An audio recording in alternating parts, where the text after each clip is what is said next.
In the quiet darkness before empires are born, there exists a question that history never fully answers: why do certain kingdoms rise beyond the limits of geography, language, and time, transforming from modest realms into forces that bend continents, reshape oceans, and redraw the imagination of the world?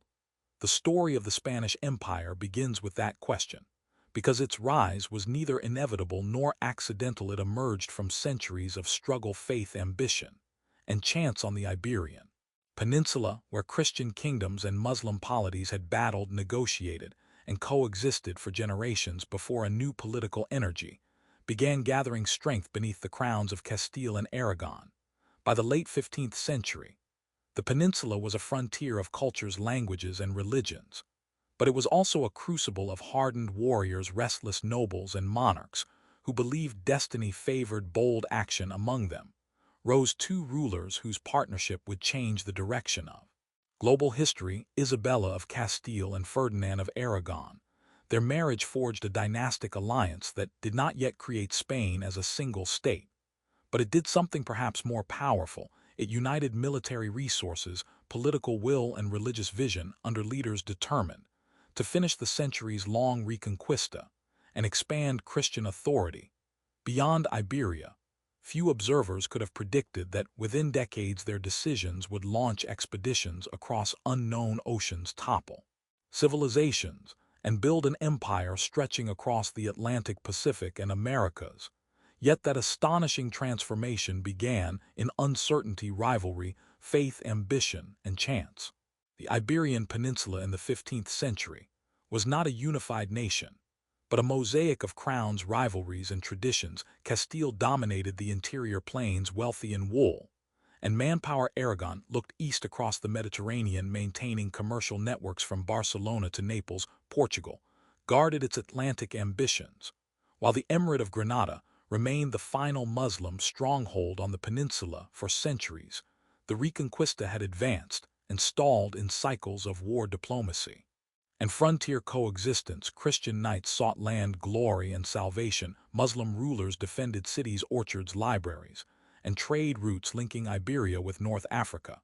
Yet by the time Isabella inherited Castile in 1474, the balance of power had shifted decisively. Christian states possessed larger populations, stronger economies, and increasingly centralized monarchies capable of sustained campaigns. Isabella proved formidable, intelligent, disciplined, and politically relentless. Ferdinand, equally shrewd, brought diplomatic experience and Mediterranean strategy.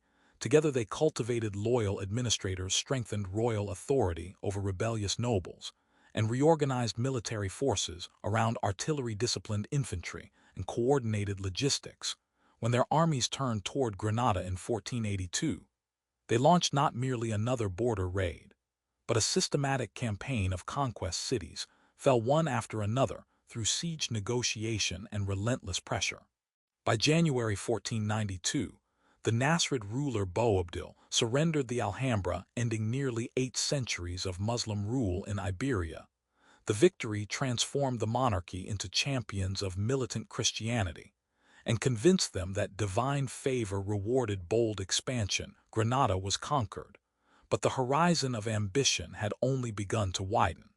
Beyond the fall of Granada, another decision was forming within the royal court, one that would alter geography itself. For years, sailors, merchants, and dreamers had speculated about western sea routes to Asia. Portuguese navigators were probing down the coast of Africa, seeking spices, gold, and Christian allies in distant lands. Among those watching carefully was a Genoese mariner named Christopher Columbus.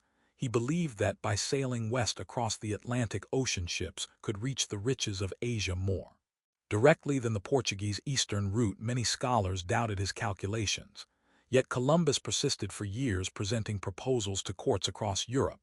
Eventually, Isabella and Ferdinand agreed to sponsor his voyage, partly from curiosity, partly from rivalry with Portugal, and partly from religious hope that new lands might welcome Christianity. In August 1492, 3 ships left the Spanish port of Palos, sailing into waters few Europeans had dared to cross. When land appeared weeks later, Columbus believed he had reached islands near Asia. In reality, he had encountered the Americas, though he never understood the scale of his discovery. The consequences were immense within a generation.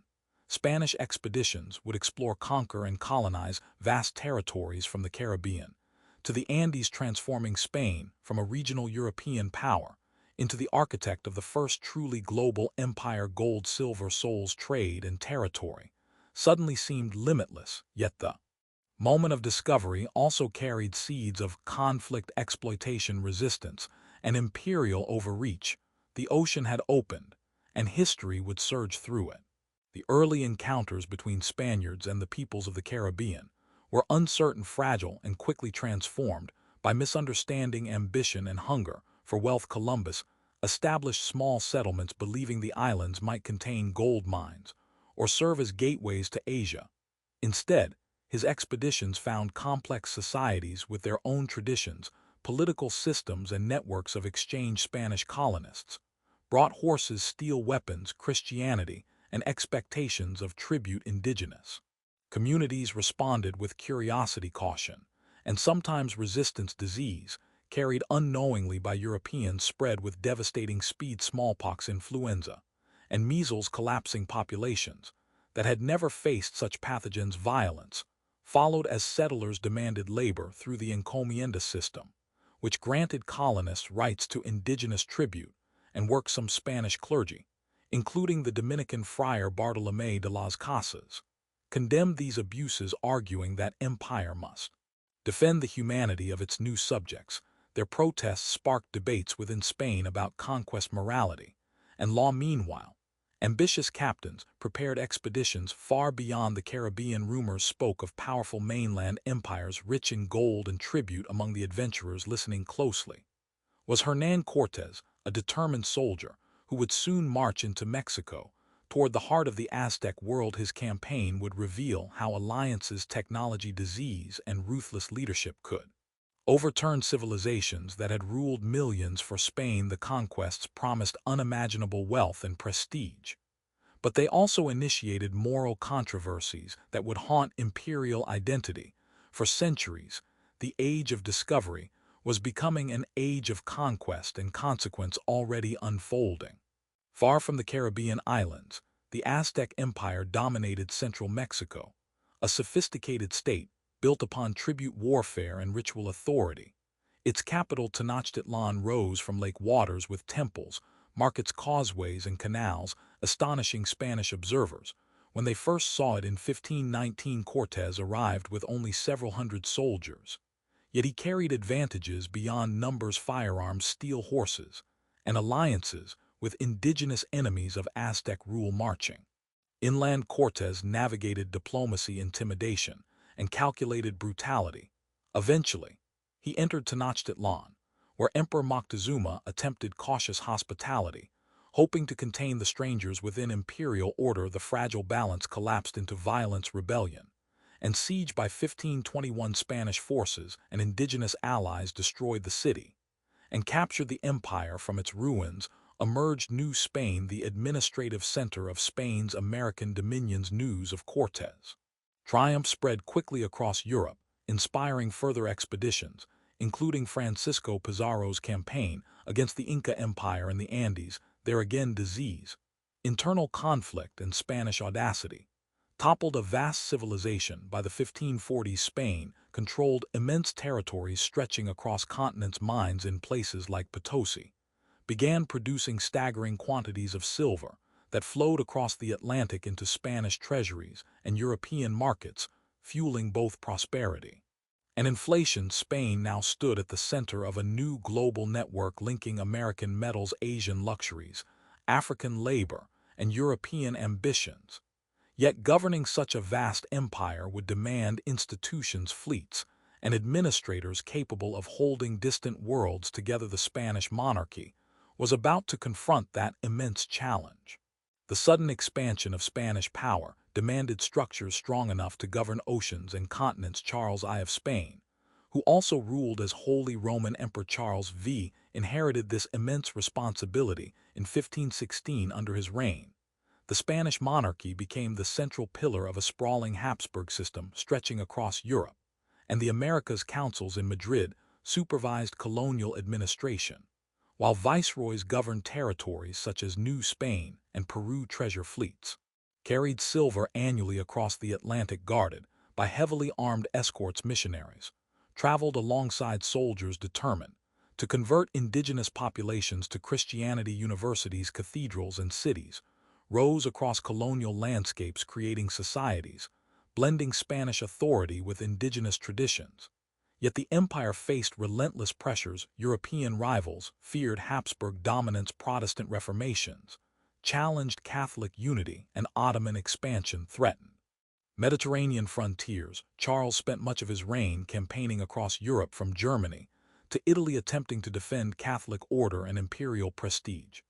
The costs were enormous, financed partly by American silver that flowed into royal coffers, but also fueled wars, inflation, and mounting debts. When Charles finally abdicated in 1556, he divided his inheritance, leaving Spain and the overseas empire to his son Philip II. The stage was set for Spain to reach the height of its power, yet also to confront the structural strains created by wealth warfare and global ambition. The golden age of Spanish Empire was rising, but beneath the triumph, tensions were already forming within the machinery of imperial rule that would test its endurance. Philip II inherited an empire on which the sun was said never to set. From Madrid, he governed territories stretching from the Americas to the Philippines, a chain of dominions linked by fleets, faith, and royal authority. Philip believed deeply in the mission of Catholic monarchy to defend Christianity against heresy and Islam.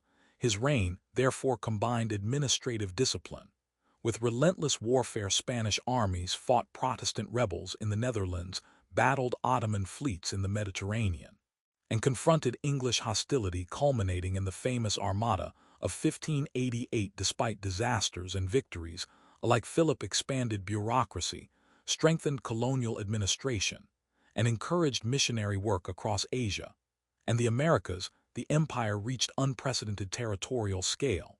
Yet maintaining such power required constant taxation, borrowing, and military mobilization. Silver from American mines continued flowing, but much of it passed quickly to foreign bankers, soldiers, and suppliers. Spain appeared immensely wealthy, yet its domestic economy struggled under inflation, rigid social hierarchies, and dependence on imported goods.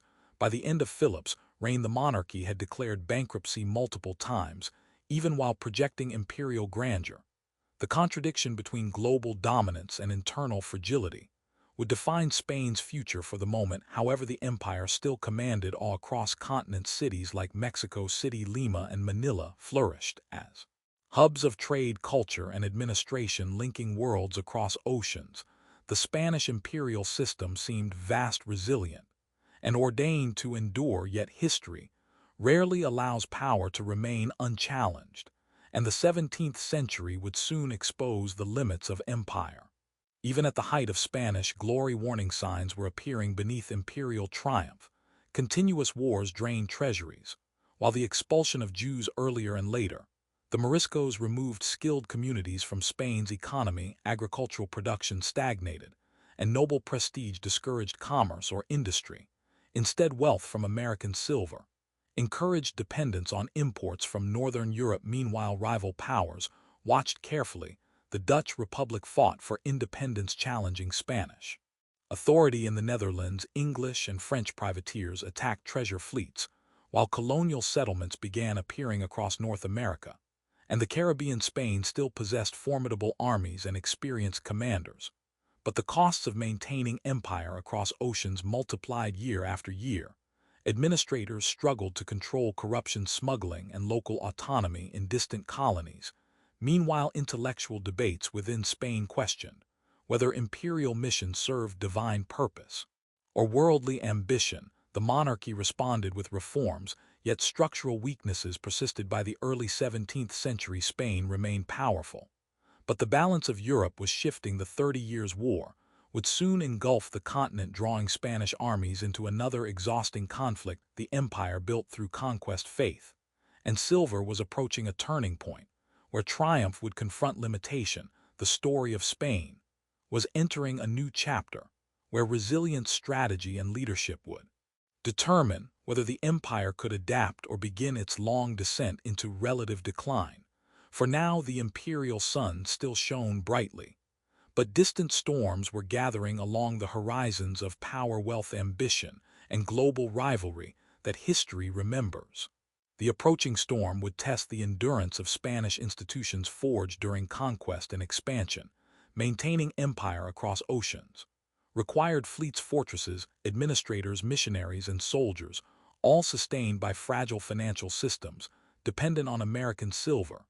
Yet as production fluctuated, and wars intensified, the monarchy borrowed heavily from European bankers binding imperial policy to international credit networks. Meanwhile, colonial societies were evolving. Creole elites born in the Americas gained wealth, influence, and local identity. Indigenous communities negotiated survival within colonial frameworks. African slavery expanded especially in Caribbean plantations, creating complex multicultural societies that differed greatly from Iberian origins. The empire therefore became not a single system, but a collection of interconnected worlds linked by language, religion, trade, and royal authority.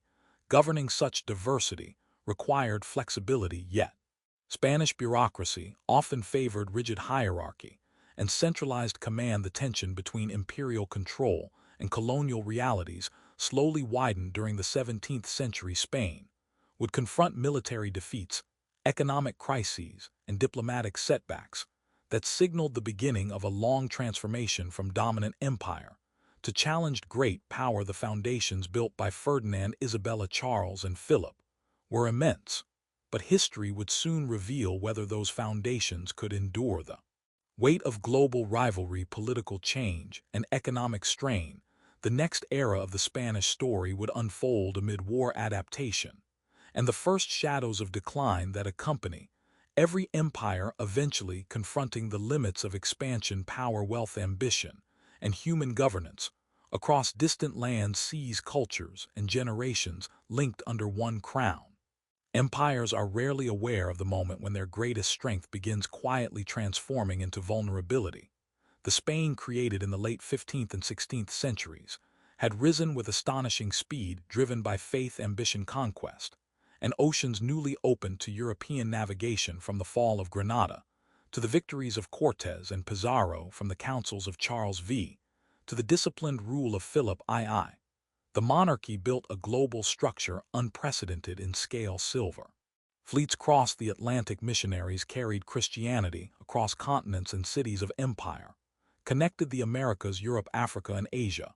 Yet the same forces that fueled expansion also planted difficulties. Wealth encouraged dependence, warfare drained resources, rigid hierarchy limited economic innovation, and vast distances strained administration. The Spanish Empire therefore entered the 17th century triumphant, yet burdened by contradictions that would shape the centuries ahead. Understanding this beginning is essential because it reveals how ambition, belief, and opportunity combine to launch one of history's first truly global empires. The story that follows will explore how that empire confronted rebellion, rivalry, reform, crisis, and eventual transformation across generations. For now, the stage is set, the actors assembled, and the machinery of empire turning across oceans, carrying Spain toward both glory and challenge. The next chapter will follow the empire into an age of continental war, colonial complexity, and mounting pressure, where victories would grow harder, and the cost of dominance would become increasingly difficult to sustain within a changing world of powers and ambitions. When the 17th century dawned over Europe, the Spanish Empire stood at a paradoxical height. Its dominions stretched across continents, its fleets crossed 2 oceans, and its monarch ruled territories scattered from the Andes to the Low Countries. Yet beneath the outward grandeur lay pressures that were beginning to test the foundations of imperial power. Spain's golden century of expansion had been built on conquest, religious zeal, and the torrent of silver flowing from the mines of the Americas. But empires rarely pause long enough to consolidate what they have gained. The machinery of global rule demanded constant maintenance, and by the early 1600s Spain found itself navigating a world that was growing more competitive, more complex, and far less forgiving. Rivals were learning from Spanish successes. New economic powers were emerging in northern Europe.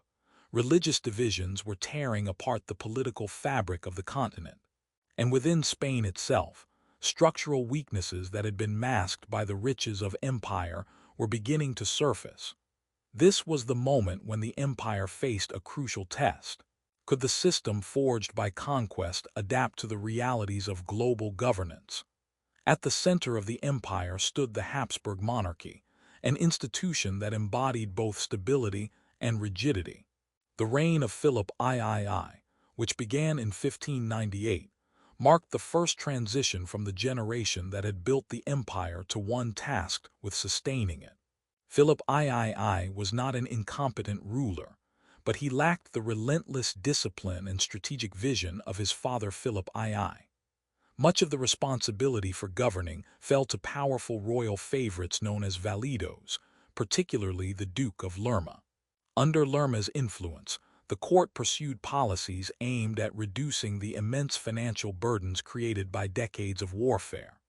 One of the most significant decisions was the signing of the 12 years truce with the Dutch Republic in 1609, temporarily halting the long and costly conflict in the Netherlands. For Spain, this truce offered a chance to stabilize finances and reorganize its military commitments. Yet even as diplomats celebrated the pause in hostilities, deeper tensions were forming within Spanish society. In the same year, the monarchy ordered the expulsion of the Moriscos, descendants of Muslims who had converted to Christianity but were still viewed with suspicion by authorities. The expulsion removed hundreds of thousands of people from Spain, many of whom had been skilled farmers and artisans. Entire regions, particularly in Valencia and Aragon, lost critical labor forces almost overnight. The decision was framed as a triumph of religious purity, but economically it proved devastating. Fields went untended, villages emptied, and the agricultural base of the kingdom weakened further. It was a stark illustration of how ideological priorities could undermine practical stability within the empire. While Spain grappled with internal challenges, the broader European landscape was sliding toward catastrophe. Religious conflict between Catholic and Protestant states had been simmering for decades, but in 1618 it erupted into what would become the 30 Years' War. Initially sparked by political and religious tensions in the Holy Roman Empire, the conflict soon expanded into a continent-wide struggle involving nearly every major European power. For Spain, the war presented both opportunity and danger. As a staunch defender of Catholicism and a leading branch of the Habsburg dynasty, the Spanish monarchy felt compelled to support its Austrian relatives against Protestant challengers. At the same time, Spain saw strategic advantage in suppressing the Dutch Republic, whose independence threatened Spanish influence in northern Europe. Spanish armies, long considered among the most formidable in the world, marched once again across the battlefields of Germany and the Low Countries. Early victories reinforced the belief that Spain remained the dominant military power of Europe. Yet war on such a vast scale demanded enormous resources. Troops required pay, equipment, and supply lines stretching across hostile territory. Financing these campaigns forced the Spanish crown to borrow heavily, often at crippling interest rates from international bankers. The empire's dependence on American silver intensified, but even that seemingly endless stream of wealth could not keep pace with the escalating costs of war. Meanwhile, the global dimensions of Spanish power were expanding in unexpected ways. Across the Pacific Ocean, the Manila galleons carried silver from Mexico to the Philippines, where it was exchanged for Chinese silk, porcelain, and spices from Southeast Asia. These ships represented one of the earliest regular trade connections linking the Americas with Asia, effectively creating a transoceanic economic system centuries before the modern era of globalization. Manila itself became a cosmopolitan port city where Spanish officials, Chinese merchants, Filipino communities, and travelers from across Asia interacted within the framework of imperial administration. Through this network, Spain connected the silver mines of the New World with the markets of China, whose demand for precious metals was enormous. The profits were considerable, but the system also revealed the empire's vulnerability. Much of the silver that left the Americas ultimately flowed into Asian markets, while Spain itself continued to rely heavily on imported goods from Northern Europe. The wealth generated by empire often circulated through international trade networks without strengthening Spain's domestic economy. It was a pattern that would haunt the monarchy for generations. By the reign of Philip IV, which began in 1621, the empire faced mounting pressure on multiple fronts. Philip IV possessed intelligence and a genuine commitment to governance, but much like his father, he relied heavily on a powerful favorite, the Count Duke of Olivares. Olivares recognized that Spain's traditional structures were no longer sufficient to sustain its imperial commitments. He proposed sweeping reforms aimed at redistributing the burden of defense across the various territories of the Spanish monarchy. His most ambitious plan, known as the Union of Arms, sought to require all regions of the empire to contribute troops and resources to a unified military effort.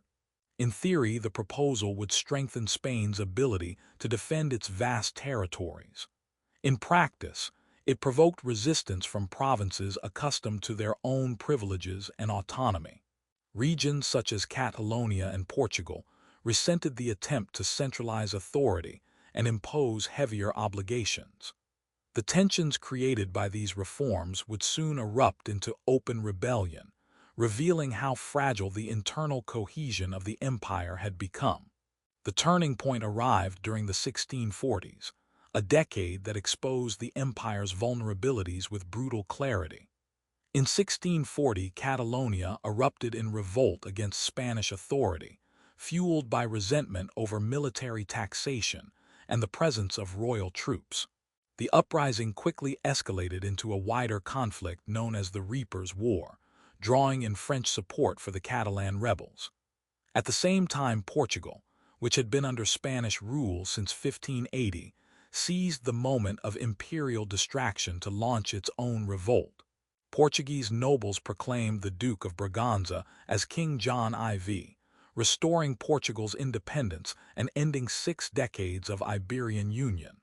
For Spain, the loss of Portugal was a severe strategic blow.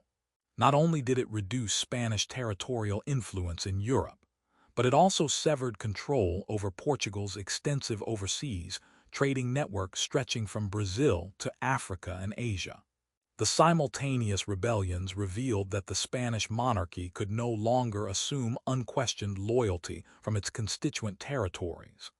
The empire had become too large, its administrative structure too strained, and its resources too limited to suppress every challenge simultaneously. While internal revolts threatened the cohesion of the monarchy, the broader European war was turning against Spain. France, under the leadership of Cardinal Richelieu and later Cardinal Mazarin, entered the 30 Years' War directly against the Habsburg powers. This transformed the conflict from a primarily religious struggle into a geopolitical contest for dominance in Europe. French armies confronted Spanish forces across multiple fronts, from the Low Countries to northern Italy. In 1643, the Spanish army of Flanders suffered a devastating defeat at the Battle of Rocroi. The battle became symbolic of a shifting balance of power. For generations, the Spanish tercios, elite infantry formations renowned for their discipline and combat effectiveness, had dominated European battlefields. At Rocroi, they were finally overcome by French forces employing new tactical formations and improved artillery coordination. The defeat did not immediately end Spanish military strength, but it shattered the aura of invincibility that had surrounded Spanish arms for nearly a century. By the time the 30 Years' War concluded in 1648 with the Peace of Westphalia, Europe had been transformed. The treaties formally recognized the independence of the Dutch Republic, ending Spain's long struggle to reclaim the rebellious provinces of the Netherlands. For Spain, the settlement represented both exhaustion and reality. The empire could no longer maintain dominance across every European theater while also defending its vast overseas territories. The recognition of Dutch independence signaled the emergence of new maritime powers capable of challenging Spanish trade and colonial influence. Dutch merchants and privateers would soon compete aggressively in the Caribbean, the Atlantic, and the Indian Ocean. Spain still possessed immense territories and resources, but the geopolitical landscape was shifting toward a more multipolar world in which dominance would be constantly contested. Yet even amid setbacks, the Spanish Empire retained remarkable resilience. Colonial administration continued to function across the Americas. Cities such as Mexico City, Lima, and Havana thrived as centers of commerce, culture, and governance. Universities educated colonial elites, while missionaries expanded religious institutions among indigenous communities. The empire's bureaucratic system, though often criticized for its complexity, provided a framework capable of sustaining authority across enormous distances. Spanish fleets still guarded treasure convoys, and silver from Potosi and Zacatecas continued to flow into global markets. In many ways, the empire remained one of the most influential forces shaping the early modern world. But the events of the 17th century had fundamentally altered its trajectory. The age of effortless expansion was over. From this point forward, Spain would increasingly find itself defending what it had already gained rather than conquering new territories. The later years of Philip IV's reign, and the short rule of his successor Charles II, would further expose the structural weaknesses that had accumulated within the empire. Economic stagnation, declining population in parts of Spain, and the growing power of rival states gradually eroded the monarchy's ability to project authority with the same confidence as earlier generations. Yet the story of decline was not simply one of failure. The empire adapted in subtle ways, relying more heavily on colonial governance and regional autonomy.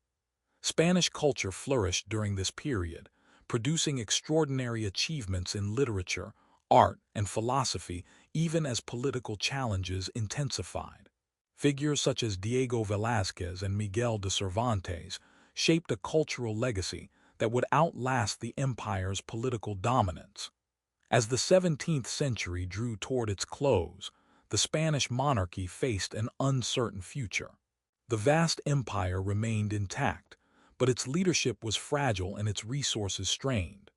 Charles II, the last Habsburg king of Spain, suffered from severe health problems and left no clear heir. The question of who would inherit the Spanish throne threatened to ignite a new European conflict. Powerful dynasties across the continent recognized that control of Spain and its overseas empire would dramatically shift the balance of power. Diplomacy, intrigue, and strategic maneuvering intensified as the aging king approached the end of his life. Thus the stage was set for one of the most consequential succession crises in European history. The death of Charles II would not simply mark the end of a dynasty. It would unleash a war that would determine who controlled the remnants of Spain's global empire and reshape the political map of Europe. The age of Habsburg Spain was nearing its final chapter, and the struggle that followed would decide whether the empire could reinvent itself under new leadership or fragment under the pressure of competing powers. In the final years of the 17th century, the Spanish Empire stood suspended between inheritance and uncertainty. For generations, the Habsburg dynasty had ruled Spain and its vast dominions, presiding over an empire that connected Europe, the Americas, Africa, and Asia through faith, commerce, and royal authority. Yet by the late 1600s, the empire's political heart had grown dangerously fragile. King Charles II of Spain, the last Habsburg monarch, was physically weak, chronically ill, and incapable of producing an heir. His condition was not merely a private tragedy. It was a geopolitical crisis waiting to explode. Across Europe, rival dynasties understood that whoever inherited the Spanish crown would also gain influence over a global empire that stretched from the silver mines of Mexico and Peru to the trading ports of Manila. The balance of power on the continent could be transformed overnight. Diplomats whispered, alliances shifted, and royal courts calculated their strategies. The death of Charles II would not simply end a dynasty. It would ignite a struggle for the future of Spain itself. When Charles II finally died in November 1700, the question of succession was immediately answered by his will. The childless king had named Philip of Anjou, the grandson of King Louis XIV of France, as his successor. Philip belonged to the powerful Bourbon dynasty, and his accession to the Spanish throne as Philip V promised to reshape European politics. For France, the opportunity was extraordinary. If the Bourbon houses of France and Spain were aligned through family ties, their combined influence could dominate the continent. Yet for other European powers, this possibility was deeply alarming. England, the Dutch Republic, and the Austrian branch of the Habsburg family feared that a unified Bourbon bloc would upset the delicate equilibrium of power that governed European diplomacy. Within months of Philip V's coronation, tensions escalated into open conflict. The War of the Spanish Succession had begun. This war would become one of the largest and most complex conflicts of the early 18th century. It was fought across multiple continents and involved nearly every major European state. At its core lay a simple but profound question: who would control the Spanish Empire? France supported Philip V's claim, while a coalition known as the Grand Alliance backed the rival candidate, Archduke Charles of Austria. The war unfolded not only in Europe, but also in the colonies of North America and the Caribbean, where imperial rivalries were already shaping the early stages of global competition. Spanish America remained largely loyal to Philip V, but European battlefields became arenas where the future of the empire would be decided. The early years of the war demonstrated both the strengths and weaknesses of the Bourbon cause. France and Spain initially enjoyed significant military advantages, but the Grand Alliance possessed formidable commanders and a powerful naval presence. Among the most celebrated of these leaders was John Churchill, the Duke of Marlborough, whose campaigns in Central Europe would become legendary. In 1704, the Battle of Blenheim marked a turning point in the conflict. Allied forces under Marlborough and Prince Eugene of Savoy defeated the Franco-Bavarian army in a decisive engagement that halted French expansion and shifted momentum toward the coalition. The battle shattered the aura of Bourbon invincibility and demonstrated that the alliance opposing Philip V was capable of coordinating large-scale military operations with devastating effectiveness. As the war expanded, Spain itself became a contested landscape. Supporters of the Habsburg claimant Archduke Charles gained control of several regions, particularly in eastern Spain and Catalonia, where local elites saw an opportunity to defend their traditional privileges against Bourbon centralization. Barcelona emerged as a stronghold of resistance, symbolizing the broader struggle between competing visions of Spain's future. For Philip V and his supporters, the war was not merely about defending a throne. It was about redefining the Spanish state after decades of decline under the later Habsburg rulers. The Bourbons believed that Spain required administrative reform, stronger central authority, and modernization to restore its power. But these ambitions also threatened the regional autonomy that had long characterized the Spanish monarchy. While armies clashed across Europe, naval warfare played a decisive role in shaping the global dimension of the conflict. Control of the seas determined the movement of trade, treasure fleets, and colonial resources. Britain, whose naval power was rapidly expanding, used the war to challenge Spanish influence in the Atlantic. In 1704, British and Dutch forces captured the strategic fortress of Gibraltar at the entrance to the Mediterranean Sea. Though initially seized as a temporary wartime objective, Gibraltar would remain under British control permanently, becoming a symbol of shifting maritime dominance. The loss of Gibraltar revealed how vulnerable Spain had become to naval rivals who could disrupt imperial communications and trade routes. The war dragged on for more than a decade, exhausting the resources of all participants. France suffered economic hardship, and Spain itself struggled with the devastation caused by years of military campaigns. Yet political circumstances gradually altered the strategic landscape. In 1711, Archduke Charles unexpectedly inherited the throne of the Holy Roman Empire following the death of his brother. This development created a new dilemma for the Grand Alliance.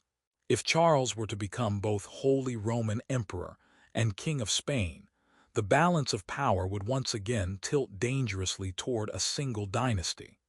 The same fears that had initially motivated opposition to the Bourbons now applied equally to the Habsburg claimant. European diplomacy began shifting toward a negotiated settlement that would prevent either side from gaining overwhelming supremacy. The result was the Treaty of Utrecht in 1713, followed by additional agreements in the years that followed. These treaties reshaped the political map of Europe and determined the fate of the Spanish Empire.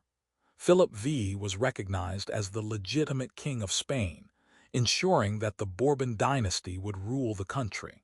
However, the settlement imposed strict conditions designed to preserve the balance of power. Philip was required to renounce any claim to the French throne, permanently separating the crowns of France and Spain. More significantly, Spain was forced to cede several European territories. The Spanish Netherlands, Naples, Milan, and Sardinia were transferred to Austrian control, while Britain gained Gibraltar and the island of Minorca. These concessions marked the end of Spain's status as the dominant power in continental Europe. Yet the empire did not collapse. Despite the territorial losses in Europe, Spain retained the vast majority of its overseas possessions in the Americas and Asia. The colonial empire remained the core of Spanish wealth and influence. In fact, the Bourbon monarchy would soon embark on an ambitious program of reforms aimed at revitalizing imperial administration and strengthening economic productivity. Philip V and his successors recognized that Spain could no longer rely solely on inherited structures from the Habsburg era. If the empire were to survive in an increasingly competitive world, it would need to evolve. The Bourbon reforms that began during Philip V's reign introduced significant changes to the Spanish state. Inspired partly by the administrative efficiency of France, the new monarchy sought to centralize authority and streamline governance. Regional privileges that had once defined the composite monarchy of the Habsburgs were gradually reduced. The Nueva Planta decrees abolished many of the traditional institutions of the Crown of Aragon, integrating those territories more directly into a unified Spanish administration. The reforms were controversial and often resisted, but they reflected a determination to rebuild Spain's political capacity after decades of stagnation. Economic policy also underwent transformation.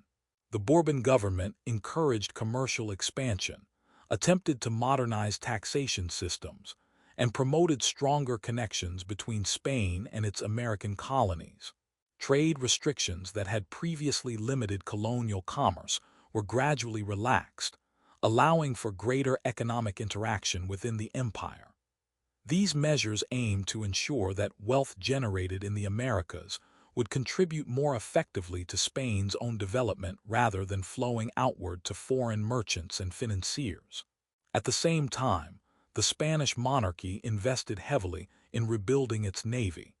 The losses suffered during the War of the Spanish Succession had demonstrated the importance of maritime power in protecting imperial interests. Shipyards were expanded, naval academies established, and fleets constructed to defend Atlantic trade routes. Spain could no longer assume uncontested control over the seas, but it sought to restore enough naval strength to safeguard its colonial lifelines. Culturally and intellectually, the early 18th century marked the beginning of a new era for Spain. Enlightenment ideas gradually began to influence Spanish intellectual life, encouraging debate about science, education, and governance.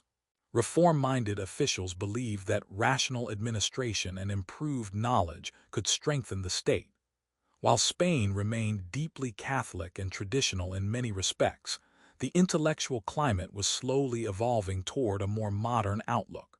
Yet even as the Bourbon monarchy pursued reform, challenges persisted across the empire. Rival powers such as Britain and France continued expanding their colonial ambitions, often clashing with Spanish interests in the Caribbean and North America. Smuggling undermined Spain's attempts to regulate colonial trade, while local elites in the Americas increasingly developed their own economic and political identities. The empire remained vast, but governing it effectively required constant adaptation. By the middle of the 18th century, Spain had survived a succession crisis that might easily have shattered the empire entirely. The Bourbon dynasty had secured the throne and initiated reforms designed to strengthen the state. Yet the war had also revealed the limits of Spanish power in a changing world. The empire could no longer dominate Europe as it once had.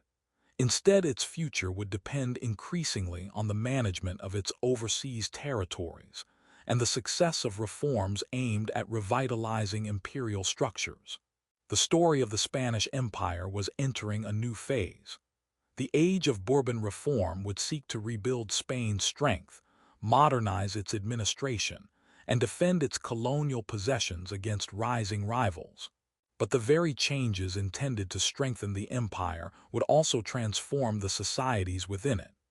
In the Americas, new economic opportunities, intellectual currents, and political expectations were beginning to take shape among colonial populations.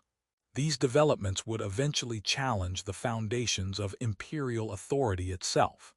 For the moment, however, Spain had regained stability after a devastating war. The Bourbon monarchy had secured its place on the throne, and the empire remained intact across two hemispheres. The question that now confronted Spain was whether reform and modernization could restore its former vitality, or whether the forces unleashed by change would ultimately lead the empire toward a different and more uncertain destiny. The 18th century opened with Spain standing at a crossroads between survival and renewal. The War of the Spanish Succession had stripped the monarchy of many of its European territories and exposed the vulnerability of a system that had once dominated global politics. Yet the empire itself remained vast.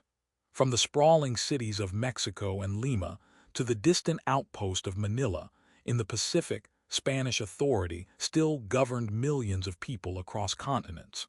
The new Bourbon dynasty understood that if Spain hoped to preserve its empire in a rapidly changing world, it could not rely on the administrative habits of the past. Reform, discipline, and modernization were no longer optional. They were necessary for survival. Over the course of the 18th century, the Spanish monarchy would attempt one of the most ambitious programs of imperial transformation in its history, reshaping the institutions of governance, trade, military organization, and colonial administration. These changes would temporarily strengthen the empire, yet they would also plant the seeds of political tension that would echo across the Atlantic. Philip V, the first Bourbon king of Spain, spent much of his reign stabilizing a country exhausted by war. His rule introduced the first major steps toward centralization of authority within the Spanish state. The Nueva Planta decrees abolished many of the traditional laws and institutions of regions that had supported the Habsburg claimant during the Succession War.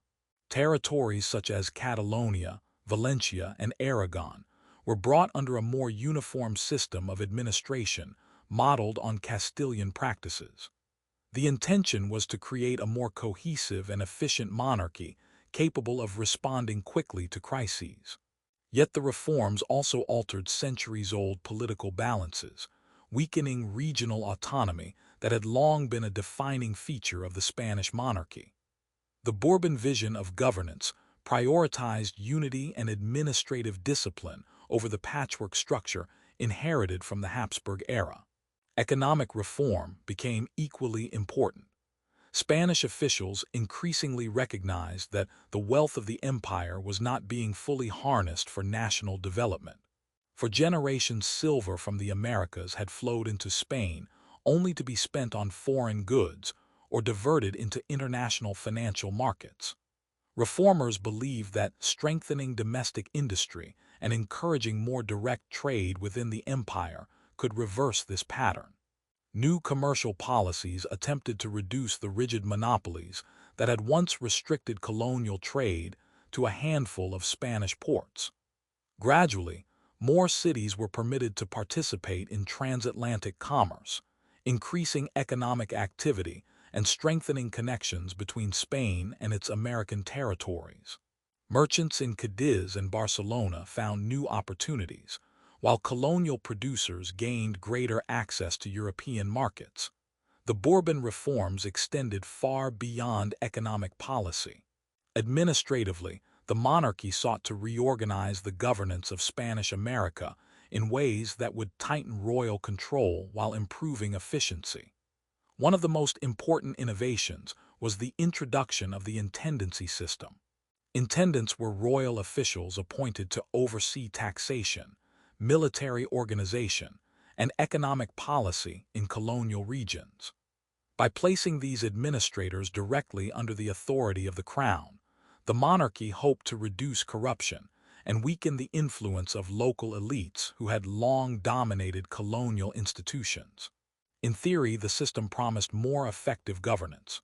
In practice, it often generated resentment among Creole elites, people of Spanish descent born in the Americas, who felt increasingly excluded from positions of authority within their own societies.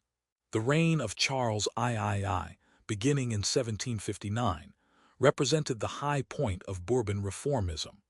Charles had previously ruled in Naples and brought with him a reputation as an energetic and pragmatic reformer influenced by Enlightenment ideas. Under his leadership, Spain embarked on a comprehensive effort to modernize the empire. Roads and infrastructure were improved within Spain itself, encouraging trade and agricultural development. Educational reforms sought to promote scientific knowledge and administrative competence. Royal academies supported research in medicine, engineering, and natural sciences. The monarchy encouraged exploration and mapping expeditions throughout the Americas, believing that better knowledge of imperial territories would strengthen governance and economic development. In the colonies, the reforms intensified. New viceroyalties were created, including the Viceroyalty of New Granada in northern South America, and later the Viceroyalty of the Rio de la Plata in the southern region. These administrative divisions allowed the crown to govern distant territories more effectively, by reducing the overwhelming authority once held by the viceroyalties of Peru and New Spain.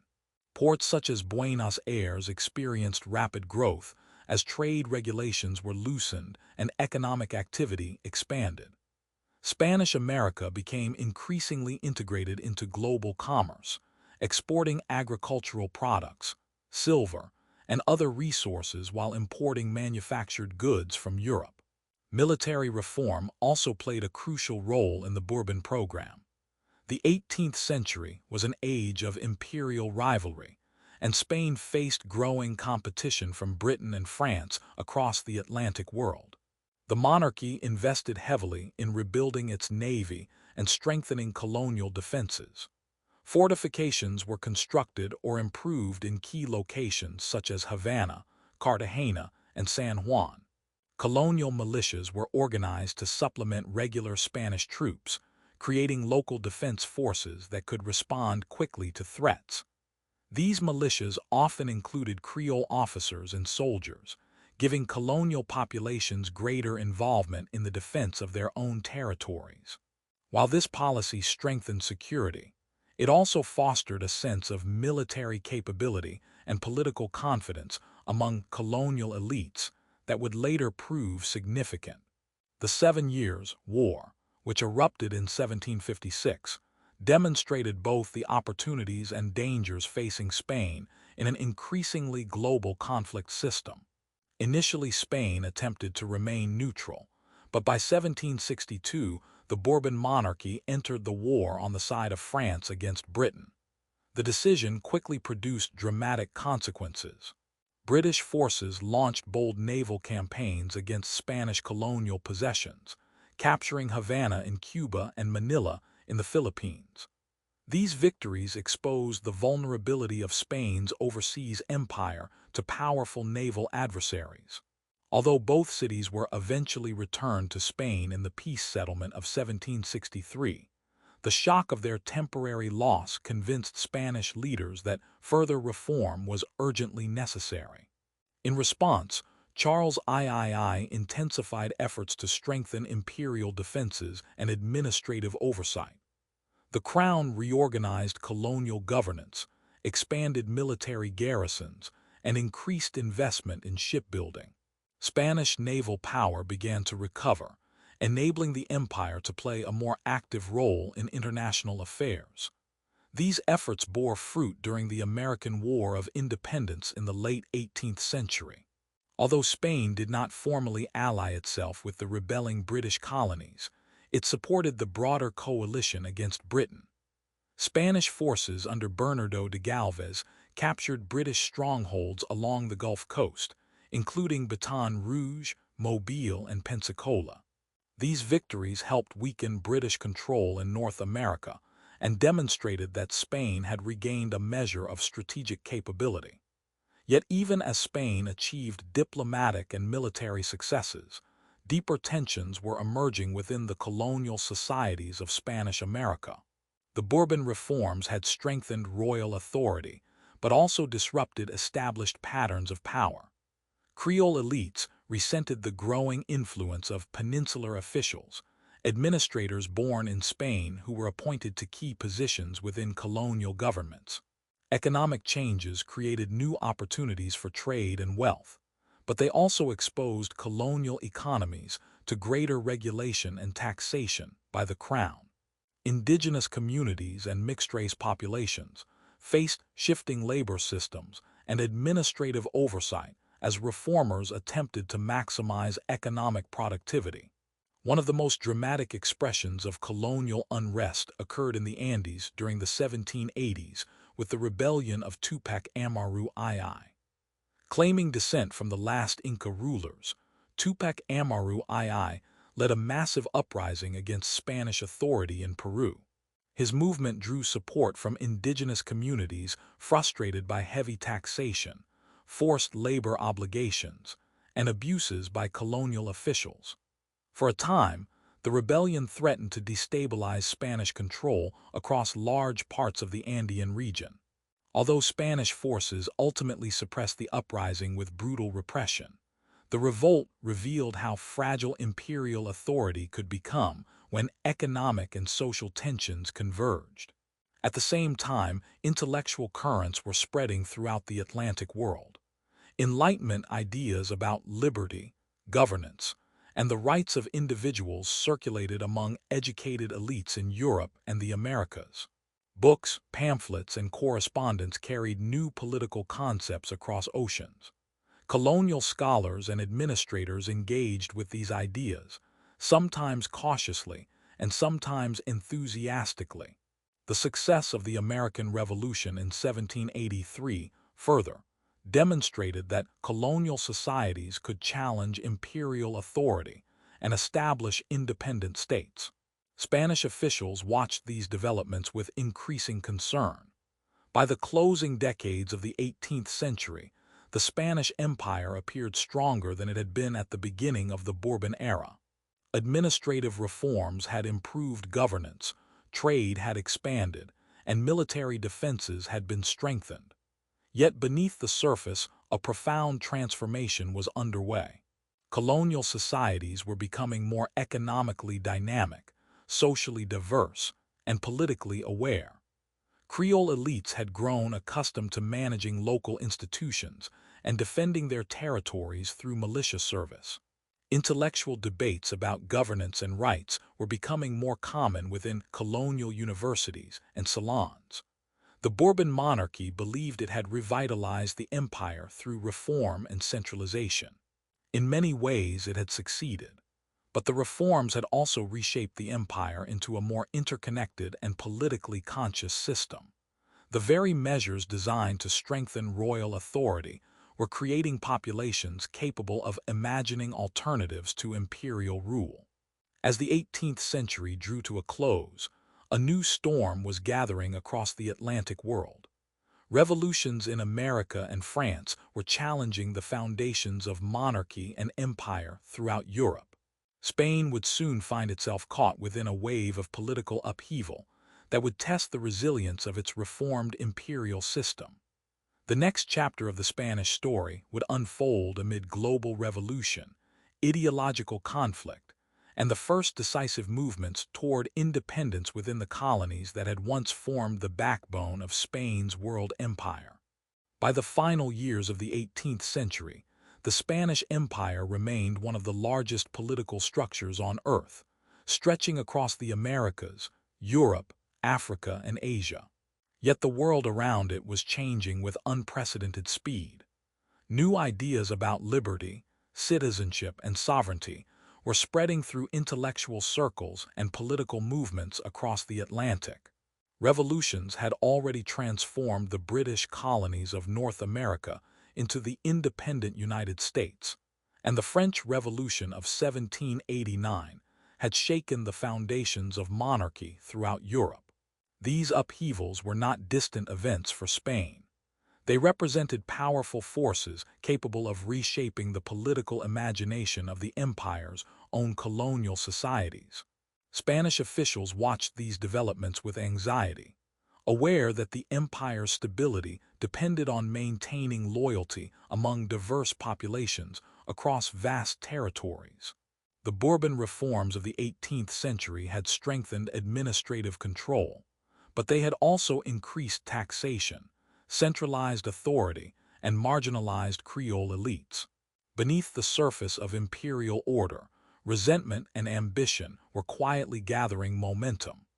At the center of the Spanish monarchy during this turbulent era stood King Charles IV, who ascended the throne in 1788.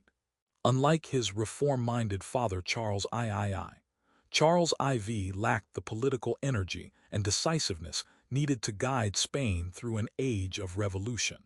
Much of the responsibility for governance fell to his influential minister, Manuel God, whose rapid rise to power generated controversy among Spanish elites. God attempted to navigate the dangerous political landscape created by the French Revolution, but the shifting alliances of European politics made stability difficult to maintain. Spain initially joined other monarchies in opposing revolutionary France, fearing that radical ideas could spread across borders and inspire rebellion. Yet after suffering military defeats, Spain changed course and aligned itself with France through the Treaty of San Ildefonso in 1796. This alliance placed Spain in direct conflict with Britain, the dominant naval power of the era. The consequences of this alliance were profound. Spain's maritime trade networks became targets for British naval forces, which sought to disrupt the economic lifelines connecting Spain with its colonies. One of the most devastating moments occurred in 1805 during the Battle of Trafalgar. A combined Franco-Spanish fleet confronted the British Navy off the coast of Spain in what would become one of the most famous naval battles in history. The British fleet, commanded by Admiral Horatio Nelson, achieved a decisive victory that destroyed much of the Allied fleet. For Spain, the defeat was catastrophic. Trafalgar effectively ended Spain's ability to challenge British naval dominance and left the empire's overseas communications increasingly vulnerable. Without a powerful navy to protect its trade routes, the Spanish Empire faced growing difficulty maintaining control over its distant territories. While Spain struggled with external threats, a far greater crisis was approaching from within Europe itself. In 1808, the ambitions of Napoleon Bonaparte dramatically altered the political landscape of the Iberian Peninsula. Napoleon, who had risen to power in France and declared himself emperor, sought to expand French influence across Europe. Spain, weakened by internal divisions and dependent on its alliance with France, became a target of his strategic ambitions. Under the pretext of reinforcing French troops in Portugal, Napoleon's armies entered Spain and gradually occupied key cities. The situation soon escalated into a full-scale political crisis. Napoleon forced Charles IV and his son Ferdinand to abdicate the Spanish throne and installed his own brother Joseph Bonaparte as King of Spain. The reaction within Spain was immediate and explosive. Across the country, ordinary citizens, soldiers, and local leaders rejected French occupation and the imposition of a foreign ruler. In May 1808, a popular uprising erupted in Madrid, triggering a nationwide rebellion that soon evolved into the Peninsular War. Spanish resistance took many forms, from organized military campaigns to decentralized guerrilla warfare conducted by local fighters who harassed French forces and disrupted supply lines. The word guerrilla, meaning little war, would enter the vocabulary of military history during this conflict. The Spanish people, supported by British forces under the command of Arthur Wellesley, later known as the Duke of Wellington, fought a prolonged and brutal struggle against Napoleon's armies. The Peninsular War had consequences that extended far beyond the battlefields of Spain. As the Spanish monarchy collapsed under French occupation, colonial authorities in the Americas faced an unprecedented dilemma. With the legitimate king removed from power, many colonial leaders questioned where political authority now resided. In several regions, local governing councils known as juntas were established to maintain order and claim loyalty to the imprisoned Ferdinand VII.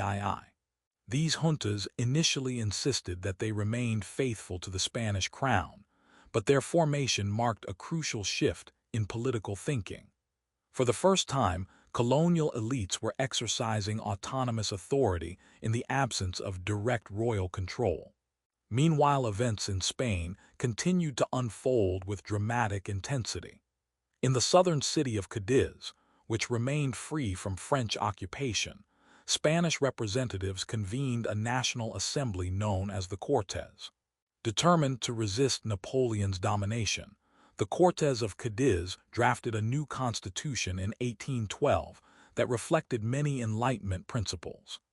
The Constitution of Cadiz proclaimed national sovereignty, established limits on royal authority, and granted representation to Spain's overseas territories. It was one of the most progressive political documents of its time, envisioning a constitutional monarchy that integrated Spain and its colonies into a single political community. Yet the Constitution also exposed deep tensions within the empire.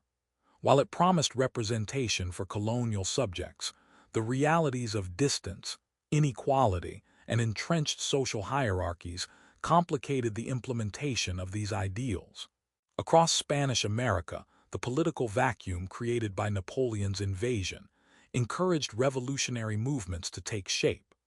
Leaders such as Simón Bolívar in northern South America and José de San Martin in the southern regions began organizing campaigns aimed at achieving independence from Spanish rule.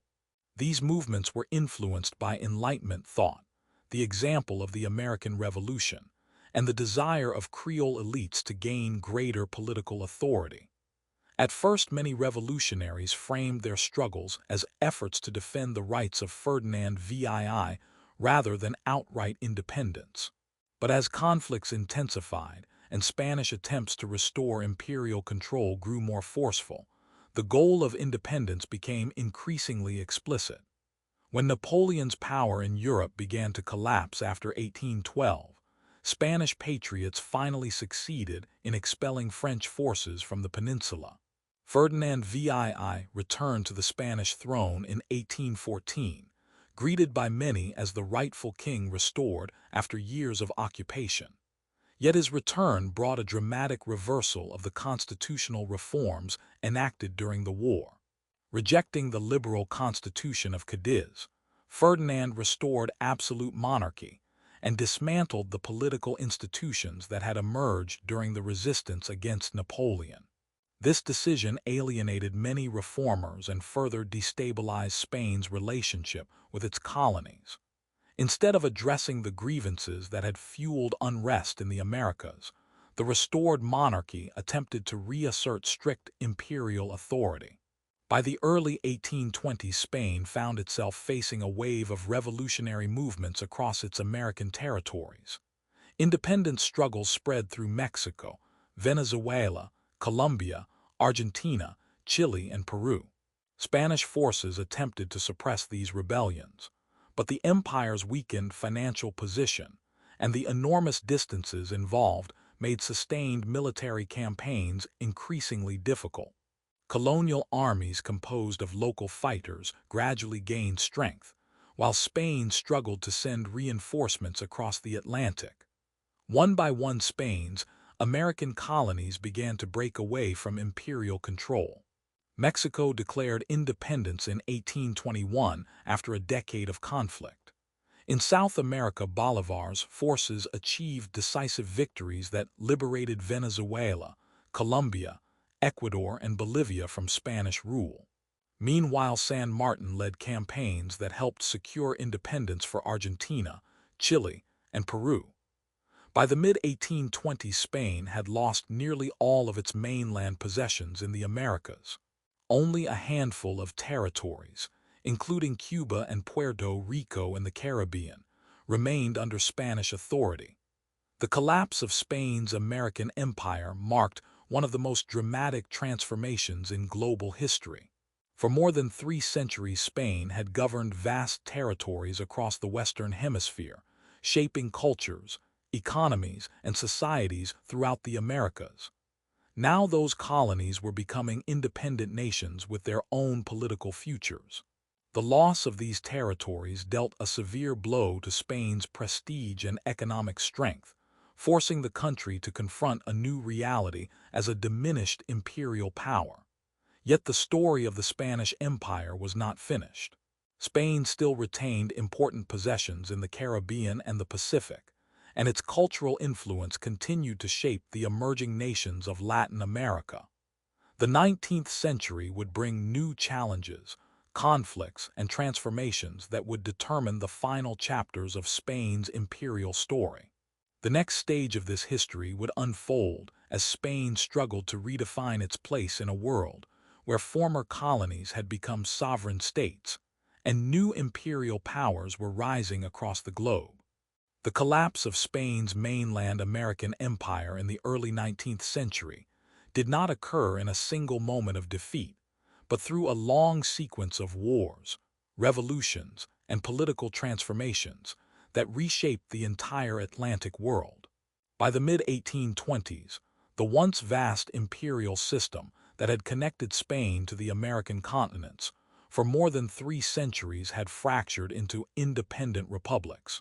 Mexico, Colombia, Venezuela, Argentina, Chile, Peru, and Bolivia had emerged as sovereign states, each forged through years of violent struggle against Spanish authority. For Spain, the consequences were profound. The monarchy lost not only enormous territories, but also the economic networks that had sustained imperial wealth since the age of conquest. Silver shipments that once flowed across the Atlantic dwindled, colonial trade collapsed, and Spain's global prestige diminished sharply. Yet the empire had not disappeared entirely. Spain still retained several strategic possessions, most importantly the Caribbean islands of Cuba and Puerto Rico, as well as the distant Philippine archipelago in Asia. These territories would become the final pillars of Spanish imperial power, and their fate would shape the next phase of Spain's history. In the years immediately following the loss of the mainland colonies, Spain faced the difficult task of rebuilding a stable political order at home. The reign of Ferdinand VII, restored after the defeat of Napoleon, had proven deeply controversial. His decision to abolish the liberal constitution of Cadiz and restore absolute monarchy alienated many Spaniards who had fought against French occupation in the name of constitutional reform. Political divisions between liberals, who favored constitutional government, and conservatives, who defended traditional monarchy, created a volatile atmosphere within Spain itself. Rebellions, military uprisings, and cycles of repression became common features of Spanish politics during the early 19th century. When Ferdinand VII died in 1833, the country plunged into another crisis known as the Carlist Wars. The conflict erupted over the question of succession to the Spanish throne. Ferdinand had declared that his daughter Isabella II would inherit the crown, overturning a law that had previously restricted the throne to male heirs. Supporters of Ferdinand's brother Don Carlos rejected this decision and launched a rebellion claiming that Carlos was the legitimate king. The resulting war was not merely a dynastic dispute. It represented a broader ideological struggle between conservative traditionalists and liberal reformers. Carlist supporters defended regional autonomy, Catholic conservatism, and monarchical absolutism, while the liberal faction supporting Isabella sought to build a more centralized constitutional state.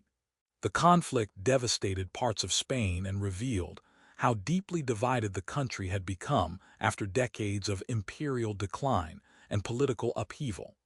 While Spain struggled with internal instability, its remaining colonies were undergoing significant transformations of their own. Cuba, in particular, emerged as the most economically valuable possession still under Spanish rule. The island's sugar plantations expanded rapidly during the 19th century, fueled by global demand for sugar and supported by the labor of enslaved Africans.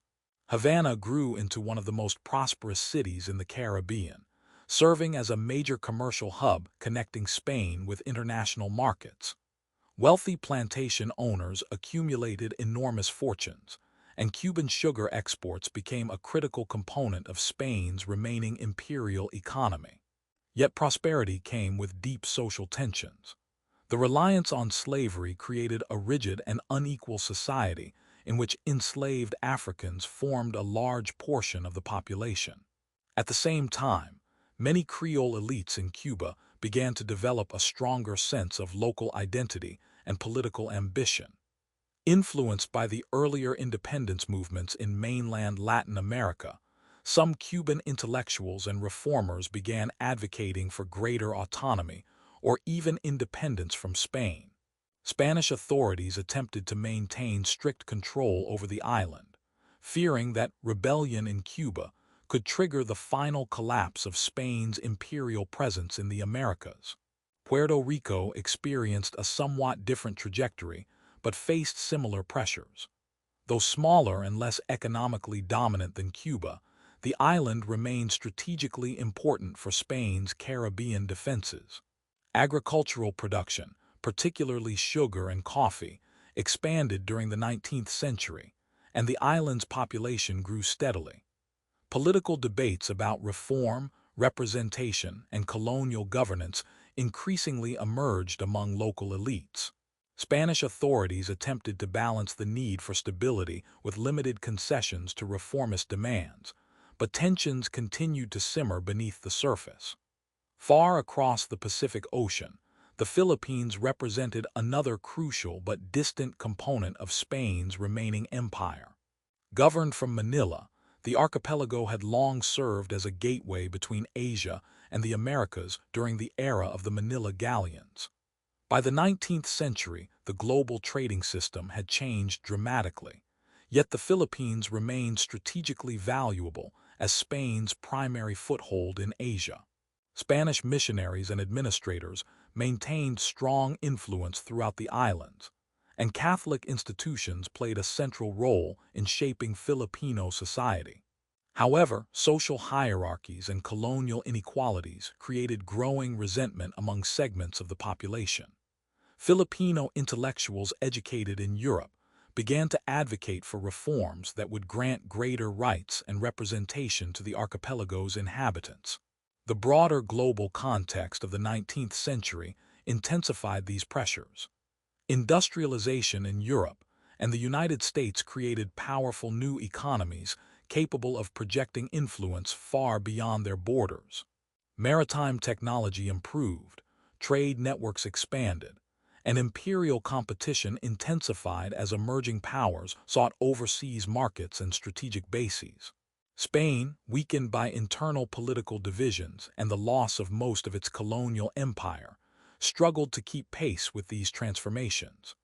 The country's economy remained largely agricultural and less industrialized than those of Britain, France, or the rapidly rising United States. Within Spain itself, the political landscape remained unstable throughout much of the 19th century.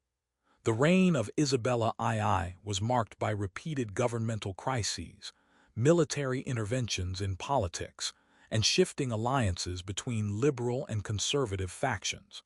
Although the monarchy attempted to implement constitutional reforms, political corruption and factional rivalry often undermined effective governance. In 1868, a revolution known as La Gloriosa forced Isabella II into exile and initiated a period of experimentation with new forms of government. Spain briefly attempted to establish a constitutional monarchy under a foreign prince and later declared a republic in 1873. Yet both experiments collapsed amid political chaos, leading to the restoration of the Bourbon monarchy in 1874 under King Alfonso XII. The restoration brought a degree of political stability through a system known as the Turno Pacifico, in which two major political parties alternated power through managed elections. While this arrangement reduced the frequency of coups and revolutions, it also relied heavily on political manipulation and elite control of the electoral process. Spain achieved a measure of domestic calm, but deeper economic and social problems remained unresolved. Meanwhile, events in the remaining colonies were moving toward a decisive confrontation. In Cuba, dissatisfaction with Spanish rule erupted into open rebellion in 1868 with the outbreak of the 10 Years' War. Cuban insurgents sought independence from Spain, arguing that colonial governance had denied the island political representation and economic freedom. The conflict proved long and brutal, involving guerrilla warfare, plantation destruction, and heavy casualties on both sides. Although Spain eventually suppressed the rebellion in 1878 through a negotiated settlement known as the Pact of San Juan, the underlying grievances that had fueled the uprising remained unresolved. During the following decades, Cuban nationalist sentiment continued to grow. Reform movements demanded greater autonomy, while revolutionary groups prepared for renewed struggle. In 1895, a second major rebellion erupted under the leadership of figures such as José Martí, whose vision of Cuban independence inspired widespread support. Spanish authorities responded with harsh military measures, including policies that concentrated rural populations into controlled zones in an attempt to isolate insurgents. These tactics generated international criticism and heightened tensions between Spain and foreign observers.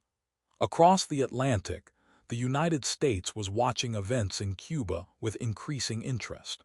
American economic investments in the island were substantial, and public sympathy for the Cuban independence movement grew as reports of Spanish repression circulated in newspapers.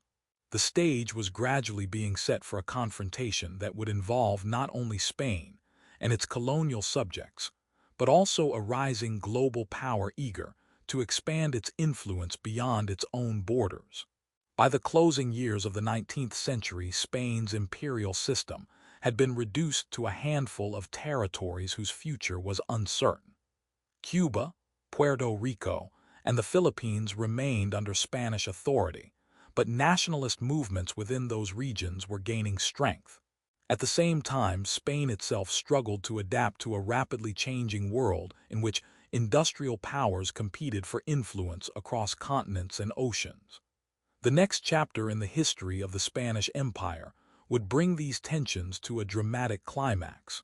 A conflict sparked in the Caribbean would expand into a global war that would mark the final collapse of Spain's centuries-old imperial system and usher in a new era of geopolitical power. By the final decade of the 19th century, the Spanish Empire, once the largest political domain on Earth, had been reduced to a fragile collection of territories clinging to imperial authority across distant oceans. Cuba, Puerto Rico, and the Philippines remained under Spanish rule, yet each of these regions had become arenas of growing resistance and political unrest. The empire that had once reshaped the map of the Americas now faced the possibility of complete collapse. At the same time, a new power was rising in the Western Hemisphere. The United States, strengthened by industrial growth and expanding economic influence, had begun to look outward beyond its continental borders. The Caribbean and the Pacific increasingly appeared to American policymakers as regions of strategic importance. The convergence of colonial rebellion, imperial decline, and rising American ambition would soon ignite a conflict that would decisively end Spain's centuries-long era of global empire. Cuba stood at the center of this impending crisis. For decades, the island had been Spain's most valuable colony, producing vast quantities of sugar and serving as a key commercial hub in the Caribbean. Yet the economic prosperity of the island masked deep political dissatisfaction.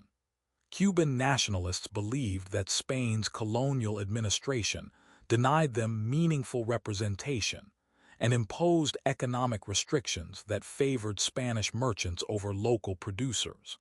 These grievances had already erupted into rebellion during the 10 Years' War beginning in 1868, but the settlement that ended that conflict failed to address the fundamental demands for autonomy and political reform.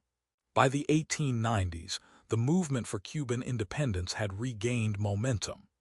Intellectuals, revolutionaries, and exiled activists organized networks dedicated to freeing the island from Spanish control. Among the most influential figures was José Martí, a poet, journalist, and political thinker who devoted his life to the cause of Cuban independence.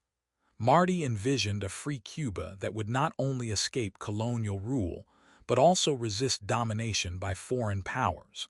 In 1895, he returned to the island to help lead a new uprising against Spanish authority. Although Martí himself was killed early in the conflict, the rebellion continued to spread across the countryside. Spanish authorities responded with overwhelming military force. The government dispatched General Valeriano Weyler to Cuba with orders to suppress the rebellion quickly and decisively. Weyler implemented a controversial strategy known as reconcentration, which forced rural populations into controlled settlements in an effort to isolate insurgents from civilian support. The policy caused widespread suffering among Cuban civilians as food shortages and disease spread within overcrowded camps. International journalists reported on the humanitarian crisis, and the accounts generated outrage abroad, particularly in the United States, where newspapers published dramatic descriptions of Spanish brutality. American public opinion became increasingly sympathetic to the Cuban cause. Sensational reporting in newspapers, often referred to as yellow journalism, depicted the conflict as a struggle between Cuban freedom fighters and oppressive colonial rule. While some American policymakers were motivated by humanitarian concerns, others saw strategic and economic opportunities in the weakening Spanish presence in the Caribbean. American investments in Cuban sugar plantations were substantial, and instability on the island threatened those interests. The growing influence of expansionist ideas within the United States further encouraged interventionist thinking. Tensions escalated dramatically in February 1898 with the mysterious explosion of the American battleship USS Maine in Havana Harbor. The ship had been sent to Cuba, ostensibly to protect American citizens and property during the ongoing unrest. When the Maine suddenly exploded, killing more than 200 American sailors, the cause of the disaster remained unclear. Nevertheless, many American newspapers and political leaders quickly blamed Spain for the incident. The slogan, "Remember the Maine," spread rapidly through American media and public discourse, fueling calls for military action against Spain. Diplomatic negotiations between Spain and the United States failed to resolve the crisis. In April 1898, the United States declared war on Spain, launching what would become known as the Spanish-American War. Though brief in duration, the conflict carried enormous historical consequences. Spain, weakened by decades of political instability and lacking the industrial resources of its opponent, faced a formidable challenge. The United States possessed a modern navy, growing economic power, and a population energized by patriotic fervor. The war unfolded simultaneously in two major theaters, the Caribbean and the Pacific. In the Pacific, the conflict began almost immediately with a decisive naval engagement in Manila Bay. Commodore George Dewey, commanding the American Asiatic Squadron, sailed into the harbor of Manila in the Philippines and confronted the Spanish fleet stationed there. The battle on May 1, 1898 lasted only a few hours. American naval gunnery proved overwhelmingly superior, and the Spanish fleet was destroyed with minimal American casualties. Dewey's victory effectively eliminated Spain's naval presence in the Pacific and placed the Philippines under American military control. Meanwhile, in the Caribbean, American forces targeted Spanish positions in Cuba and Puerto Rico. The most famous land engagements occurred near Santiago de Cuba, where American troops, including the volunteer cavalry unit known as the Rough Riders, fought Spanish defenders in battles that captured the imagination of the American public. Despite determined resistance by Spanish forces, the superior numbers and resources of the American military gradually turned the tide. In July 1898, the Spanish fleet attempting to escape the harbor of Santiago was destroyed by American warships, sealing Spain's defeat in the Caribbean theater. Puerto Rico also became a target of American operations. American troops landed on the island in July 1898 and encountered relatively limited resistance. Many Puerto Rican leaders viewed the arrival of American forces as an opportunity for political change after centuries of Spanish rule. Within weeks, the island came under American control as Spanish authority collapsed. The rapid succession of military defeats made it clear that Spain could not continue the war. In August 1898, both sides agreed to an armistice, and negotiations began to determine the terms of peace. The resulting Treaty of Paris, signed in December 1898, formally ended the Spanish-American War and marked the final dismantling of Spain's overseas empire. Under the terms of the treaty, Spain relinquished its claim to Cuba, which would become an independent republic under significant American influence. Puerto Rico and the island of Guam were ceded directly to the United States. The Philippines, despite having an active independence movement of its own, were sold to the United States for $20 million. The consequences of the war were profound for both Spain and the United States. For Spain, the defeat represented the definitive end of its status as a global imperial power. The empire that had once stretched across continents was now reduced to a few scattered possessions in Africa and the Pacific. The loss of Cuba, Puerto Rico, and the Philippines forced Spain to confront the reality that its centuries-long imperial era had come to an end. Within Spain, the shock of the defeat sparked intense national introspection. Intellectuals, writers, and political thinkers began questioning the causes of Spain's decline and searching for ways to renew the country's cultural and political vitality. This period of reflection became known as the Generation of '98, a movement of writers and philosophers who sought to analyze Spain's identity in the aftermath of imperial collapse. Figures such as Miguel de Unamuno and Pío Baroja explored themes of national renewal, cultural introspection, and the search for meaning in a country that had lost its empire. For the United States, the war marked the beginning of a new phase of international engagement. By acquiring territories in the Caribbean and the Pacific, the United States emerged as a colonial power with global strategic interests. The Philippines soon became the site of another conflict as Filipino revolutionaries who had fought against Spanish rule resisted American occupation in a new war for independence. Although Spain's empire had effectively ended in 1898, its historical legacy did not vanish. The cultural, linguistic, and religious influence of Spain remained deeply embedded throughout Latin America and the Philippines.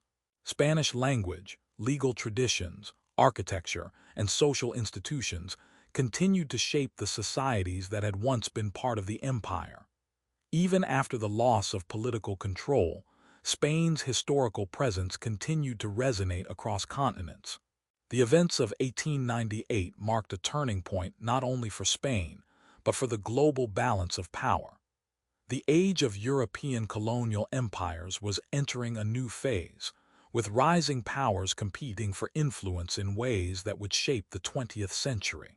Spain, though no longer an imperial giant, remained a nation with a complex history and cultural heritage forged through centuries of exploration, conquest, and global exchange.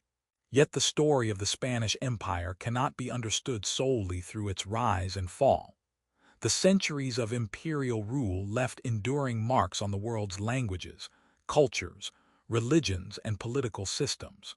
The next chapter will explore how the legacy of Spain's empire continued to influence global history long after the final territories were lost, and how the memory of empire shaped Spain's own path into the modern age.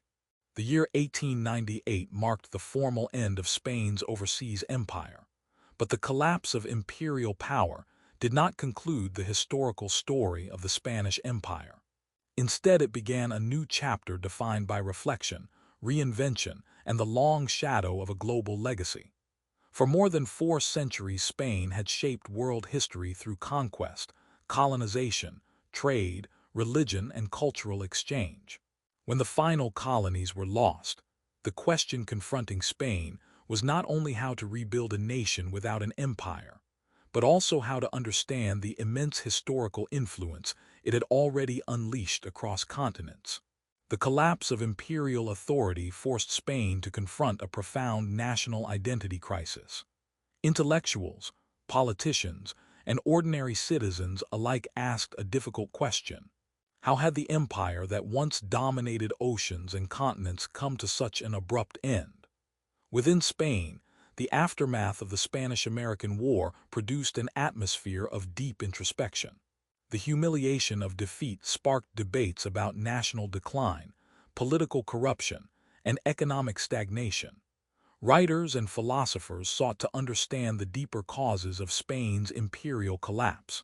This intellectual movement became known as the Generation of '98, named after the year that symbolized Spain's imperial defeat. Figures such as Miguel de Unamuno, Antonio Machado, and Ramiro de Mistu examined Spanish history with a mixture of criticism and melancholy. They questioned the myths of imperial grandeur and explored the cultural foundations of Spanish identity. For these thinkers, the loss of empire forced Spain to look inward and rediscover its national character. Yet even as Spain struggled with introspection, the legacy of the empire continued to shape global realities. Across Latin America, the newly independent nations that had emerged during the early 19th century were developing their own political systems, economic networks, and cultural identities. Although these nations had rejected Spanish political authority, they had inherited many elements of Spanish culture. The Spanish language remained dominant throughout most of the region, serving as a unifying medium across vast geographic distances. Spanish legal traditions influenced the development of legal systems, while Catholicism continued to shape social institutions and cultural life. The empire had disappeared, but the cultural world it had created remained remarkably durable. In the Philippines, the end of Spanish rule also triggered dramatic transformations. After the United States acquired the archipelago in 1898, Filipino revolutionaries who had fought against Spain expected independence. Instead, they found themselves confronting a new colonial authority.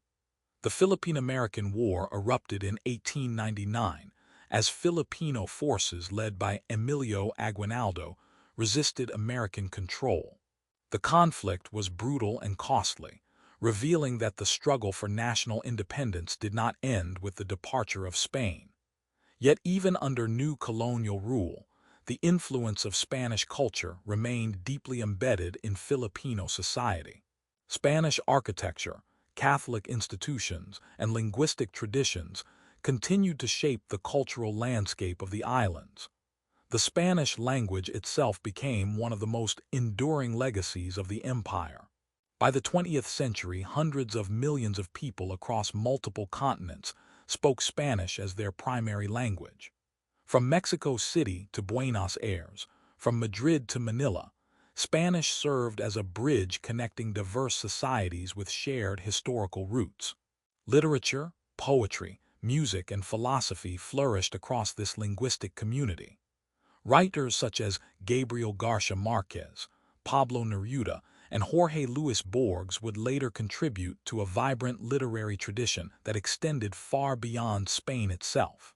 The language that had once accompanied conquistadors and missionaries had evolved into a global cultural force that transcended political boundaries. The empire also left a lasting imprint on the religious landscape of the world. Catholic missionaries who had traveled alongside Spanish explorers introduced Christianity to vast regions of the Americas and the Philippines. Over centuries, Catholic institutions became deeply integrated into local societies. Churches, monasteries, and educational institutions formed networks that shaped community life and cultural values. Today, much of Latin America remains predominantly Catholic, reflecting the enduring influence of Spain's missionary efforts during the imperial era. Economically, the legacy of empire continued to shape global trade patterns. During the centuries of Spanish rule, the Americas had become integrated into a world economy that connected Europe, Asia, and Africa.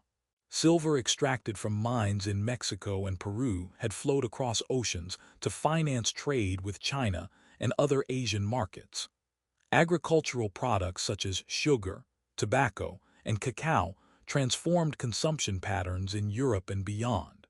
Even after the collapse of Spanish political control, many of these economic networks continued to function in new forms. Global trade routes established during the imperial era became foundations for the modern international economy.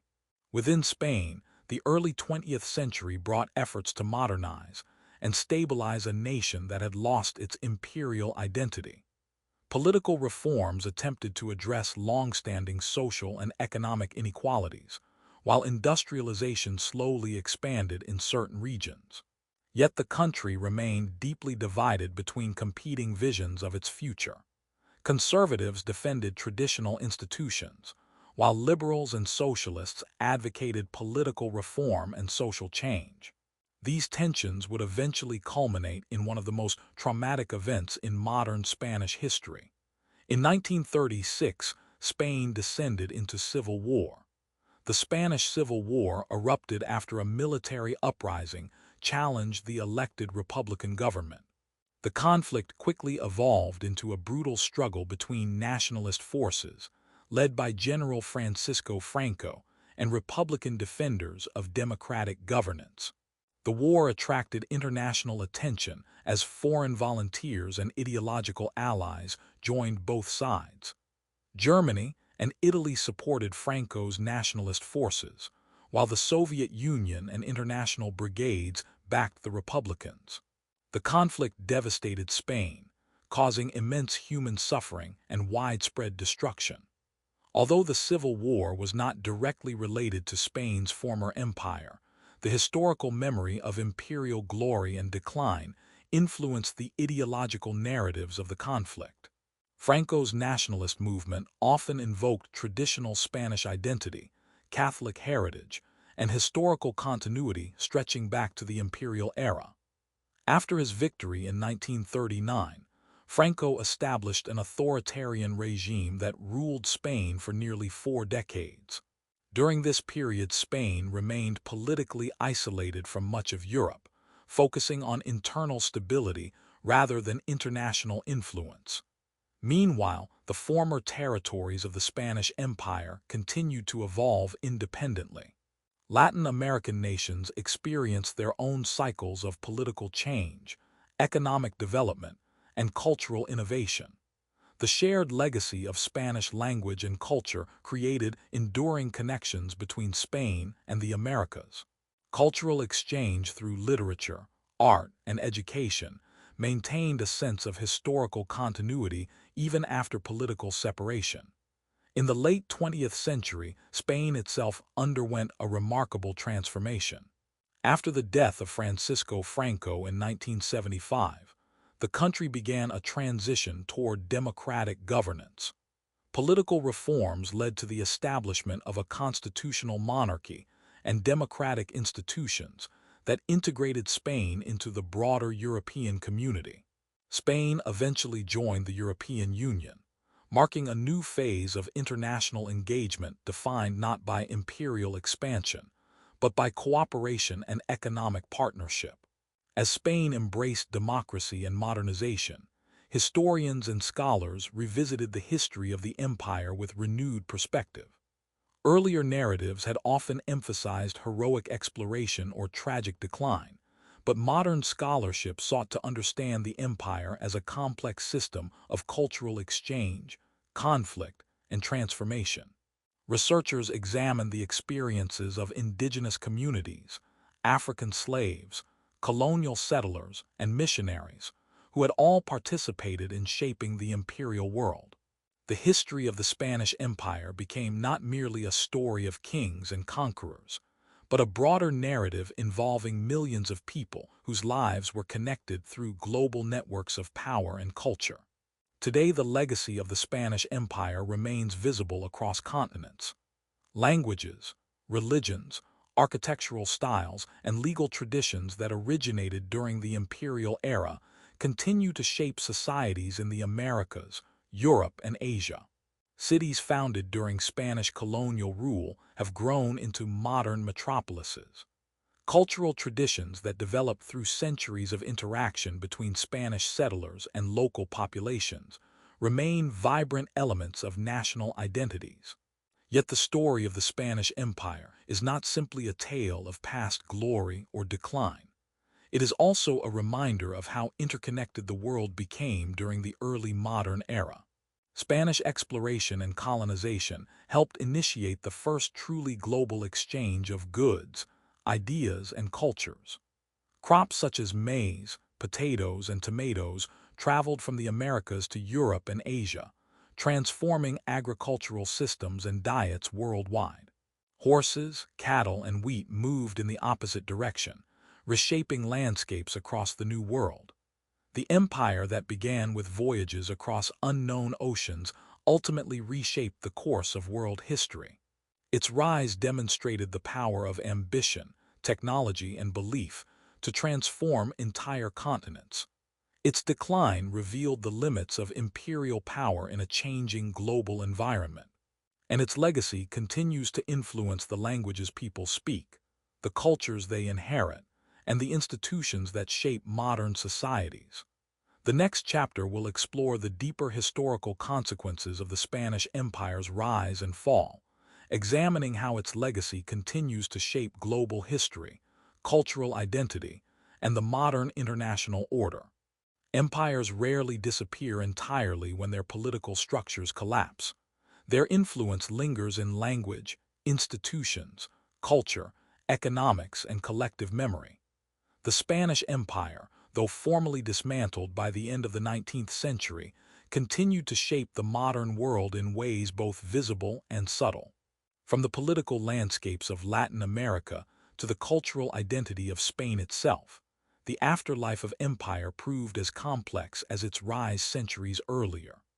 To understand the full history of the Spanish Empire requires examining not only the period of conquest and colonization, but also the enduring consequences that unfolded long after imperial rule ended.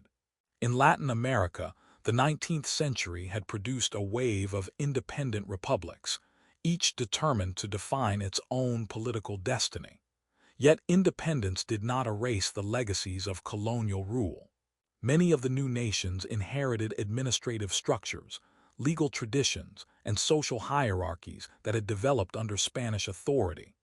The language of government, law, and education remained Spanish, linking societies across thousands of miles through a shared linguistic framework. Even the physical layout of many cities reflected Spanish colonial planning, with central plazas surrounded by cathedrals, government buildings, and marketplaces. These urban designs had been established during the 16th and 17th centuries and remained central features of Latin American cities long after independence. The Catholic Church also continued to play a significant role throughout the former empire. Missionary networks created during the colonial era had spread Christianity widely across the Americas and the Philippines. After independence, the Church remained a powerful institution within many societies, influencing education, community life, and moral values. At times, this influence generated conflict with secular governments seeking to reduce ecclesiastical power. Yet the historical roots of Catholicism in Spanish colonial expansion ensured that religion remained deeply embedded in cultural identity. Economically, the transition from empire to independence produced both opportunities and challenges. During the colonial period, Spain had tightly regulated trade between its American territories and Europe. Independence opened these economies to global markets, allowing new trading relationships with Britain, the United States, and other industrializing nations. While this expanded commerce stimulated economic growth in certain regions, it also created patterns of dependency on foreign markets and capital. The export of agricultural products and natural resources became central to many Latin American economies, shaping development patterns that would influence the region well into the 20th century. Spain itself confronted the long shadow of empire in a different way. The loss of overseas territories forced the country to redefine its place in Europe and the wider world. For centuries, Spanish identity had been closely tied to imperial achievement, from the voyages of Columbus to the wealth of the Americas. Without an empire, Spain faced the challenge of building a modern national identity based on internal cultural and political foundations rather than global dominance. This process unfolded slowly and often painfully, particularly during the early decades of the 20th century. Intellectual debates about Spain's historical trajectory became central to national discourse. Scholars and writers examined the reasons behind Spain's imperial decline, exploring themes of political rigidity, economic mismanagement, and missed opportunities during the age of industrialization. These discussions were not merely academic. They reflected a broader effort to understand how Spain could move forward after the collapse of its imperial system. Cultural figures sought inspiration in Spain's artistic and literary heritage, emphasizing the richness of Spanish culture even in the absence of global power. Meanwhile, the international landscape was undergoing dramatic transformation. The early 20th century witnessed the rise of new global conflicts that would reshape political boundaries and alliances across continents. Spain remained officially neutral during both World War I and World War II, though the ideological struggles of the era influenced internal politics and society. The Spanish Civil War of the 1930s, which had divided the country between Republican and nationalist forces, became one of the most significant conflicts in modern European history. Although not directly connected to the empire, the war reflected long-standing tensions within Spanish society that had been influenced by the country's historical experiences. During the latter half of the 20th century, Spain gradually emerged from political isolation and reconnected with the broader international community. The transition to democracy following the death of Francisco Franco in 1975 opened a new chapter in Spanish history. Democratic reforms allowed Spain to integrate more fully with Europe, culminating in membership in the European Union. Economic modernization and political stability transformed Spain into an influential participant in European affairs, though its role was now defined by cooperation rather than imperial ambition. At the same time, Spain maintained strong cultural and diplomatic ties with Latin America. Shared language and historical heritage created a sense of connection that transcended the political divisions established during the 19th century. Cultural exchanges, educational partnerships, and economic cooperation strengthened relationships between Spain and the countries that had once formed part of its empire. In many ways, these connections represented a new form of transatlantic community built not on colonial authority, but on mutual cultural recognition. The Spanish language itself became one of the most powerful legacies of the empire.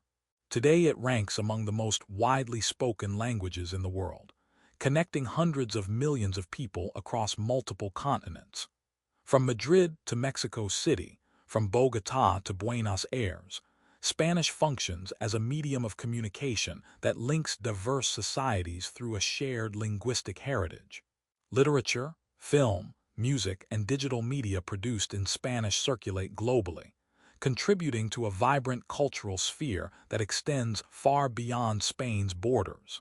Education and scholarship have also played an important role in reassessing the history of the Spanish Empire. Earlier historical narratives often emphasized heroic exploration or imperial grandeur, focusing on the achievements of monarchs, explorers, and military leaders. Modern historians have adopted a more nuanced perspective, examining the experiences of indigenous peoples, African slaves, and mixed communities who lived within the imperial system. These studies reveal the complexity of colonial societies and highlight the ways in which cultural exchange, resistance, and adaptation shaped the empire's development. The Columbian Exchange, initiated during the early decades of Spanish exploration, remains one of the most significant consequences of the empire's rise. Crops native to the Americas, such as potatoes, maize, tomatoes, and cacao, transformed diets and agricultural systems in Europe, Africa, and Asia. In return, European crops, animals, and technologies spread across the New World. This exchange reshaped ecosystems, economies, and populations across the globe.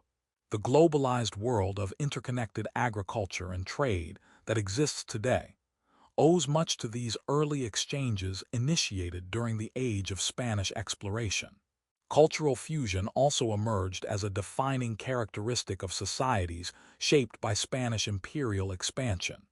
In the Americas, indigenous traditions blended with Spanish language, religion, and customs to produce unique cultural identities.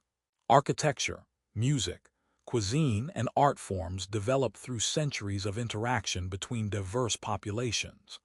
Festivals combining indigenous and Catholic traditions illustrate the ways in which cultural elements merge to create vibrant and enduring expressions of identity.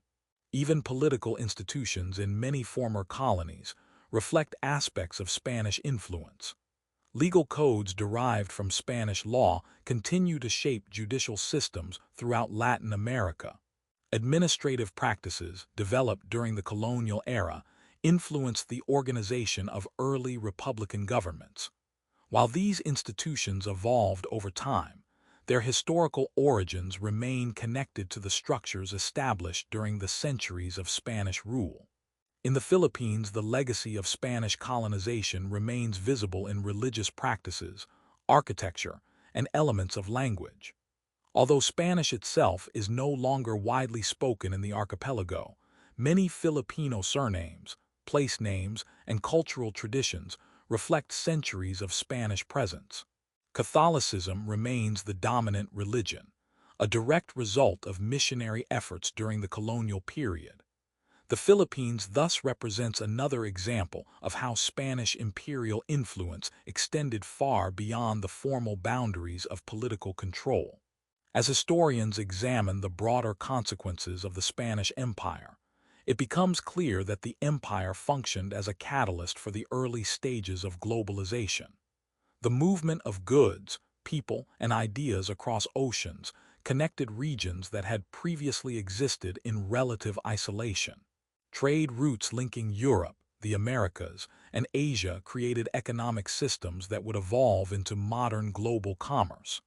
Cultural exchanges introduced new artistic styles, culinary traditions, and intellectual ideas across continents. Yet the legacy of empire also includes difficult histories of conquest, exploitation, and inequality. The colonization of the Americas brought devastating consequences for indigenous populations, including warfare, forced labor, and epidemic disease. The transatlantic slave trade expanded dramatically during the colonial period, bringing millions of Africans to the Americas under brutal conditions. These historical realities remain central to contemporary discussions about the ethical and social consequences of imperial expansion.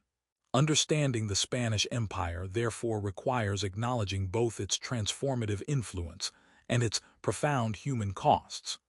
The empire helped create the interconnected global system that defines the modern world, yet it also produced conflicts and inequalities that continue to shape historical memory. As the narrative of the Spanish Empire approaches its final chapter, the focus turns toward the ultimate historical question. What does the rise and fall of this empire reveal about the nature of power, ambition, and human civilization? Every empire leaves behind more than borders and battles. Long after the armies withdraw and the flags change, the deeper consequences of empire continue shaping human civilization. The Spanish Empire, which began with uncertain voyages across unknown oceans in the late 15th century, ultimately transformed the world in ways that still define the modern age.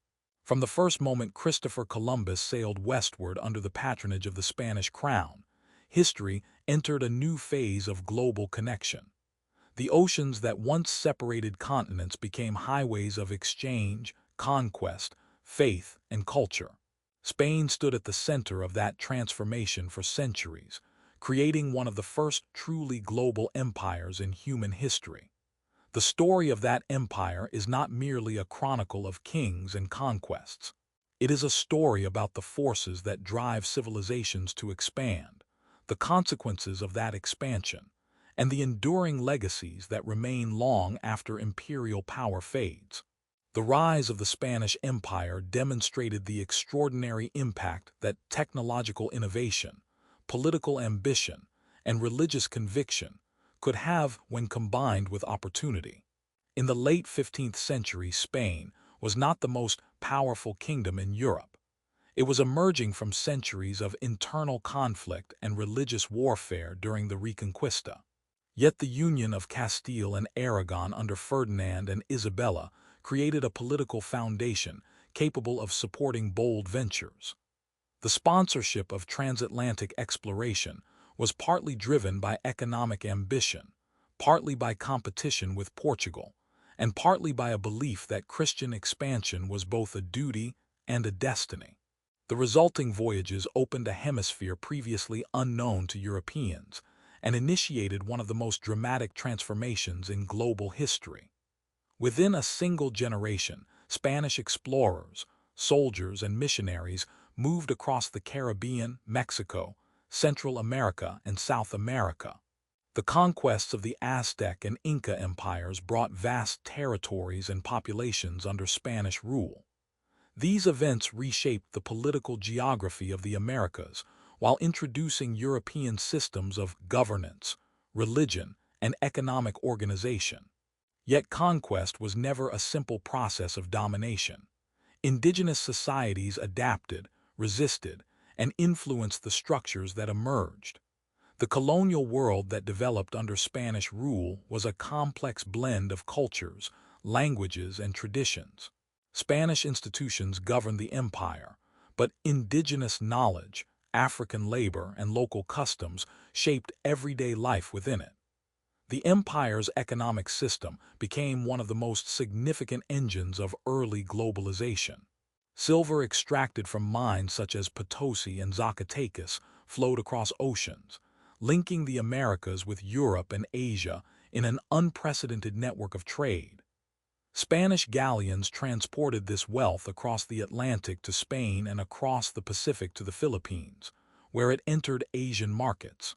Chinese merchants accepted silver in exchange for silk and porcelain, creating a global exchange system that connected three continents through commerce. These trade routes laid the foundations for the interconnected world economy that exists today. At the same time, the empire facilitated one of the most dramatic ecological transformations in history. The Columbian Exchange, initiated by the encounter between Europe and the Americas, introduced new crops, animals, and technologies across continents. Crops such as potatoes, maize, and tomatoes spread from the Americas to Europe, Africa, and Asia, transforming agricultural systems and supporting population growth worldwide. European livestock, wheat, and other plants traveled in the opposite direction, reshaping landscapes across the Americas. The exchange of species was accompanied by the tragic spread of diseases that devastated indigenous populations. Epidemics such as smallpox and measles caused catastrophic demographic decline throughout the Americas, profoundly altering societies that had flourished for centuries before European arrival. Religion formed another central pillar of the Spanish imperial project. Catholic missionaries traveled alongside explorers and soldiers, establishing missions, churches, and educational institutions throughout the empire. For Spanish rulers, the spread of Christianity was both a spiritual mission and a justification for imperial authority. Missionaries translated religious teachings into indigenous languages, built churches in remote regions, and created networks of communities that blended European and local traditions. In many parts of Latin America, Catholicism became deeply integrated with indigenous cultural practices, producing religious expressions unique to each region. The religious landscape of the Americas today remains heavily influenced by these centuries of missionary activity. Yet the empire also embodied profound contradictions. The same system that connected continents through trade and culture also produced systems of exploitation and inequality. Indigenous communities were often subjected to forced labor under colonial arrangements such as the encomienda and repartimiento systems. African slavery expanded dramatically as European colonists sought labor for plantations and mines. Millions of Africans were transported across the Atlantic under brutal conditions, forming societies in the Caribbean and the Americas that reflected both suffering and resilience.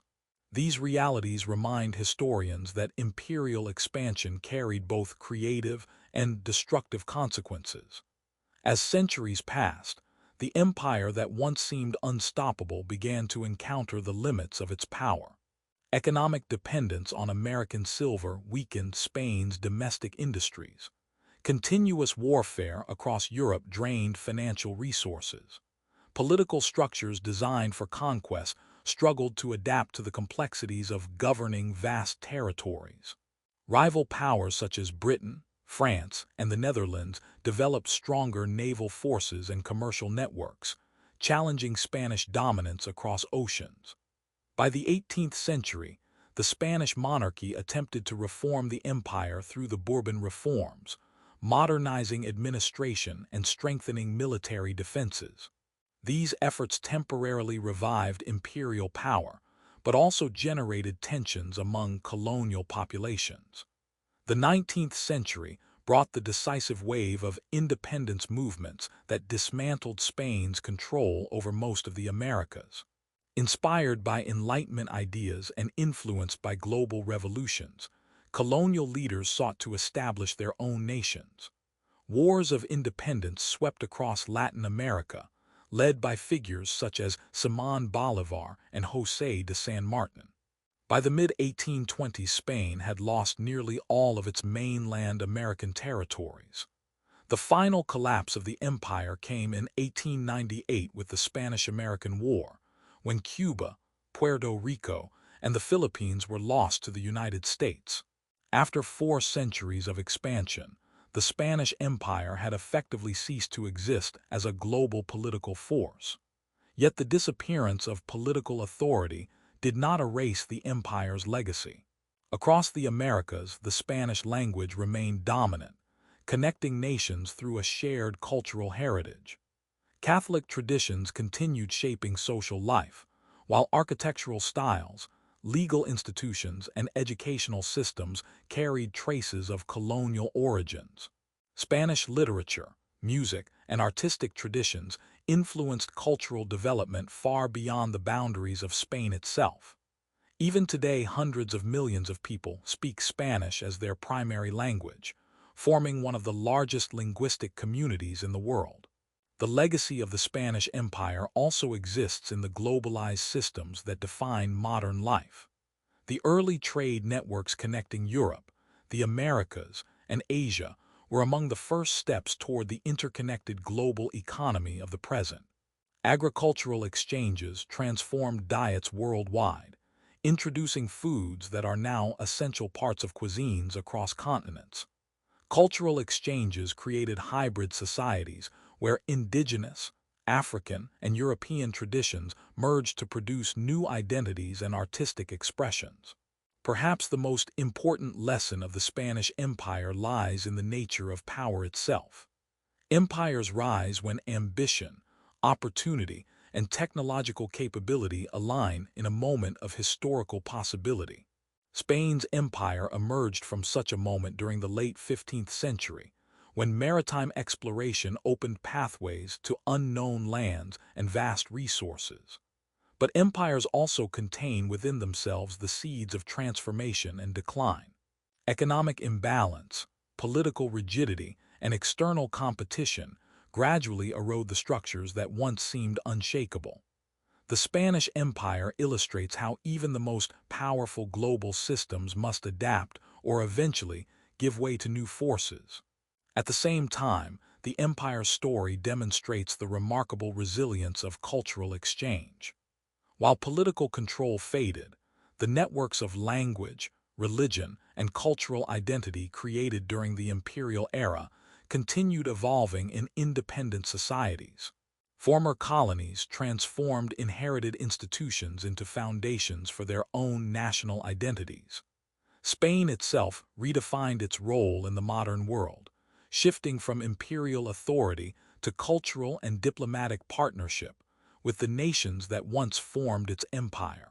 Today, historians view the Spanish Empire not simply as a tale of conquest and collapse, but as a complex chapter in the broader narrative of human globalization.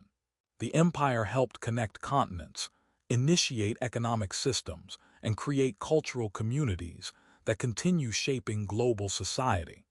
Its history contains moments of extraordinary exploration and creativity, alongside episodes of violence and exploitation. Understanding this history requires acknowledging both dimensions. From the fall of Granada to the voyages across unknown seas, from the conquest of empires to the creation of new nations, the story of the Spanish Empire spans more than 4 centuries of transformation.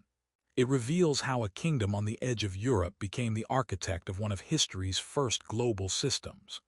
It also reveals how that system evolved, fractured, and ultimately left a legacy far greater than the political power that once sustained it.